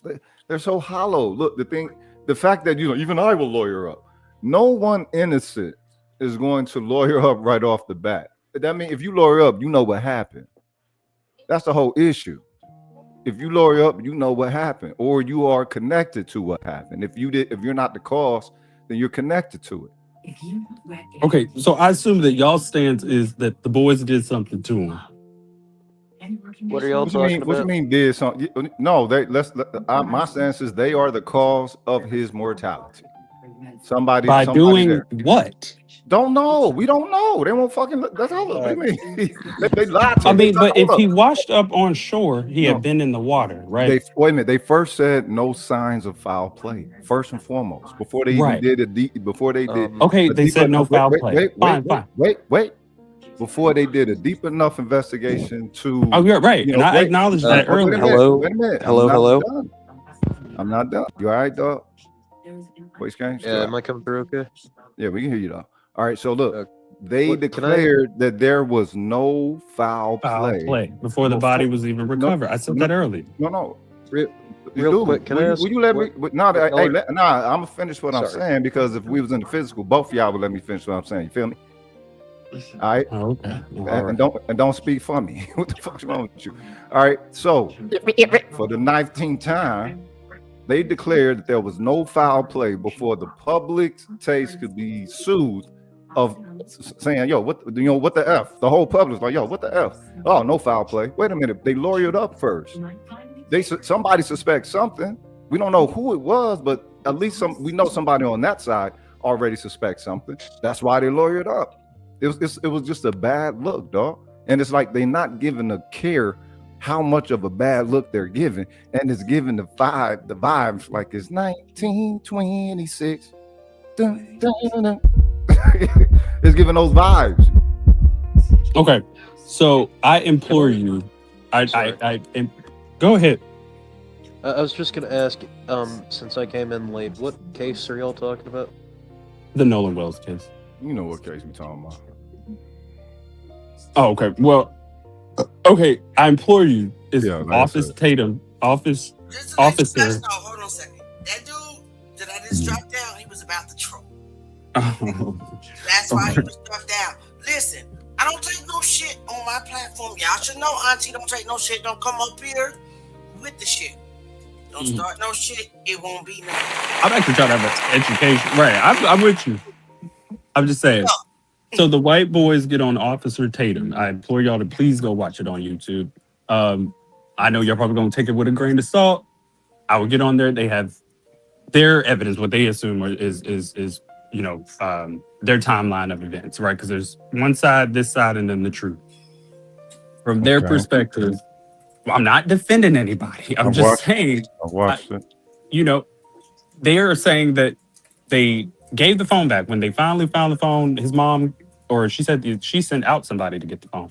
They handed it over. No, foul play, or no, like we're withholding it type of thing. But when they came for the phone, they handed it over. When the cops came, they answered all, went to the police station, all that. So they've been cooperative as far as an investigation is concerned. Now, the police coming out and saying there was no foul play before, his body was even found. That is suspect. I will say that. Them lowering up. It's not suspect. That is the marker that you pay attention to. The moment that, hold on, this is what it is, though. It's very subtle. It's very subtle. What you do is pay attention to the amount of swift protection that white people get when they're accused of anti-blackness, or when the system is accused of anti-blackness. Pay attention to either the swift response of a protection or some form of admittance or some form of marginalization toward the black victim. The thing is, that's what we saw was the system respond for them. You're trying to protect the people. You're not understanding what we're doing is seeing the system. No different than out here. I'm in Dallas, you know what I'm saying? And when that Amber Geiger thing went down, and she actually like broke in homie's house, and they said it was 2 people that had an account who lived over there, said that she was banging on the door saying, "Let me in." So it was something a whole lot more close than unclose that they tried to show her. But look at the way that they played it. They gave her what, like 3 years or something like that. You know what I mean? The thing is, as a cop, she should have got at least 15 to 20 just from being out of pocket as a cop. No, her white girlness, or whatever the fuck a white girl is supposed to mean to the system out here, that played more of a weighing factor over the fact that she was a state appointed representative and carried out, those tactics on homie. Okay. So that's what it is. It's no different from when you got pilgrims that don't want to hear about what's that, CRT, and they like, I don't want my children to think that they're evil enough. It's like, well, no, you're looking at the intersectionality between race and law. Okay, when it comes to race, we're going to embody that. It's just of who we are over here. When it comes to law, it's supposed to be looking at the system, but who speaks up on defense of themselves when we take a look at the system? White people do. We're talking about the system. You're here defending these pilgrims, and you ain't even understanding that. And people like you don't understand that. I'm just saying. I'm just saying. Watch the video. That's all I'm saying. Yeah. Okay. And that back to what I was trying to say, that at first was the whole saying this and then saying something else. Ambiguity and mystery on our side. I can't speak for the white people side because I can only speak for what they have said, and they just started saying this stuff on this YouTube show. So all I had was Nolan's side. You know what I mean? So I'm just speaking to that and what's been going on over here with this. My people. Why would your lawyer come out and say one thing and then you come out and say something else that kind of debunks what your lawyer has already said? That's a fair question. I don't know why y'all would take that stance if y'all are looking for answers and truth. Because I'll tell you, and then we're gonna end. And if you guys want to meet me tomorrow, that'd be awesome. I enjoy you guys here. All right, let's fine. You gonna leave at 3? I know you've been on for a minute. I've been on 3 hours. Yeah. Oh no. Okay, I'm from the bad side. Hey, thank y'all for the sharp one. Contrary to what some believe, yeah, I got a job. I got to report to. I got an 8 to 5 that I got to go to in the morning, and I got a family. I'm married with children. I got to go cook dinner. Okay. Much respect. Okay. So we're gonna end. I'm gonna say this to EJ because people make mistakes. Okay. Okay. Ben Crump may have heard things one way. That really wasn't what Christine Wansley said. But at the end of the day, what's important is what happened to Nolan Wells. What's important is, why did Nolan Wells go on a trip with all white friends, mostly white, on that boat, didn't come back home? Why did they leave him? They said he was drunk, impaired, and all that. Why did you leave him if he was drunk and impaired? Something our culture doesn't do. Does that make sense? That makes sense. I'm not accusing no one of doing anything. I'm asking the same question. What happened to Nolan Wells. Does that make sense? Mm-hmm. As far as Bart suing everybody, don't care. Yo, for real. That's for you. Because we clearly heard your name in that audio.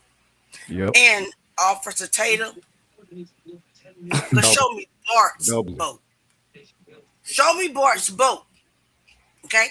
And so you show me Bart's boat and prove to me that Nolan wasn't on that boat. The fact that I heard that Nolan don't die on that audio still stands. I want you, EJ, I love you. You're young. You're a kid. I can be your mom. I'm not mad at your different opinion. Okay? I want you to know that. All right. Roby, I appreciate that. thank you so much for giving us that. Already, respect. Listen, No, salute. the thing is, my perspective have always been from a black lens. I'm from North Tulsa. White people ain't my metric for nothing. Ain't never been.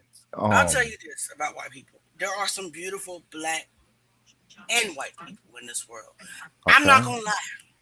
Look at my skin complexion.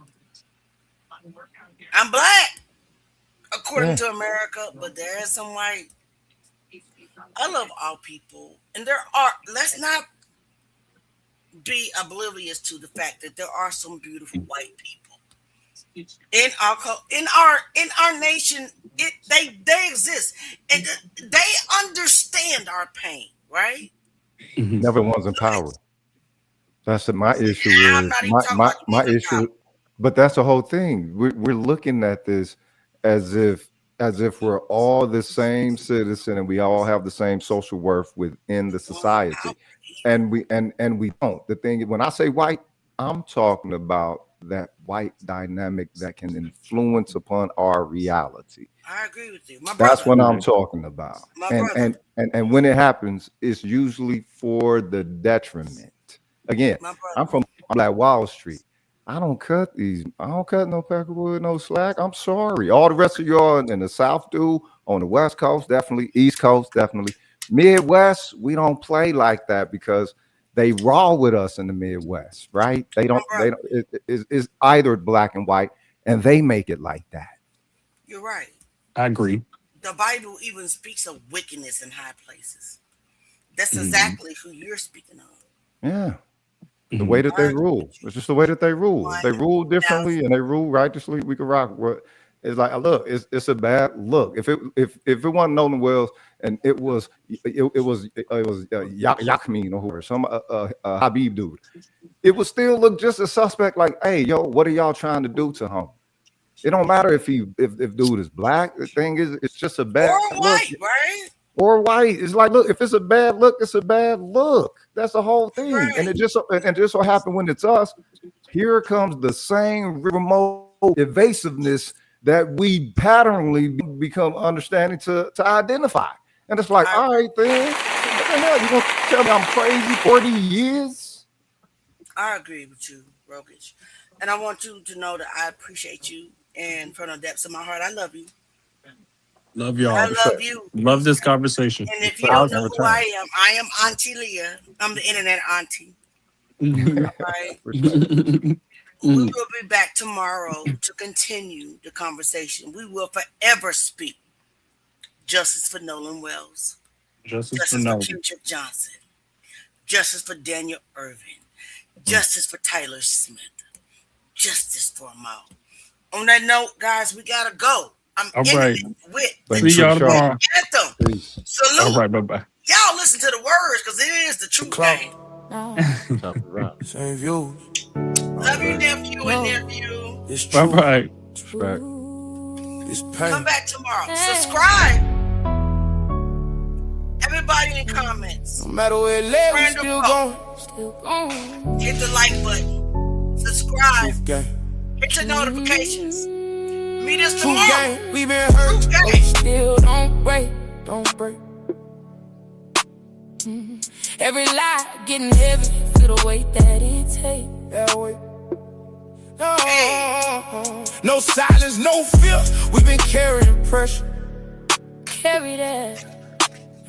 If it's dark, we bring it light. Now it's now, it's never. Everybody's in a gift. Right now. Everybody hit the like button. True gang, we been standing through the pain in the rain. Through it all. Every loss, every tear, yeah, we carry the names. Say they name. No matter where it lead, we still stand. Still stand. 10 toes in the fire, it's the truth game. Down. We don't move off feelings, we move off facts. Paperwork, timelines, yo, we double check that. If it don't add up, then we questioning it.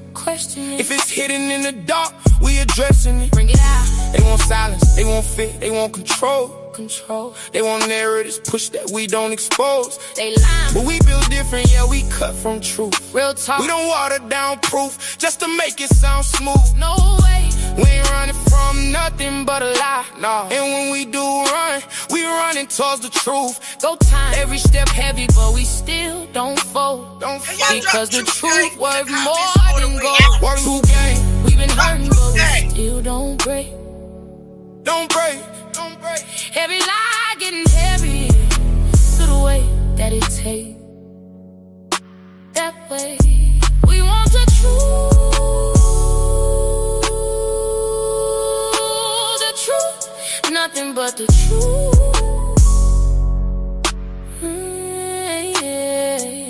They quiet when it matter, but we loud for 'em. Louder. Candlelight tears. Yeah, we cry for 'em, still crying. They wanna check, try to sell the pain. Nah, but we want truth, we want real names.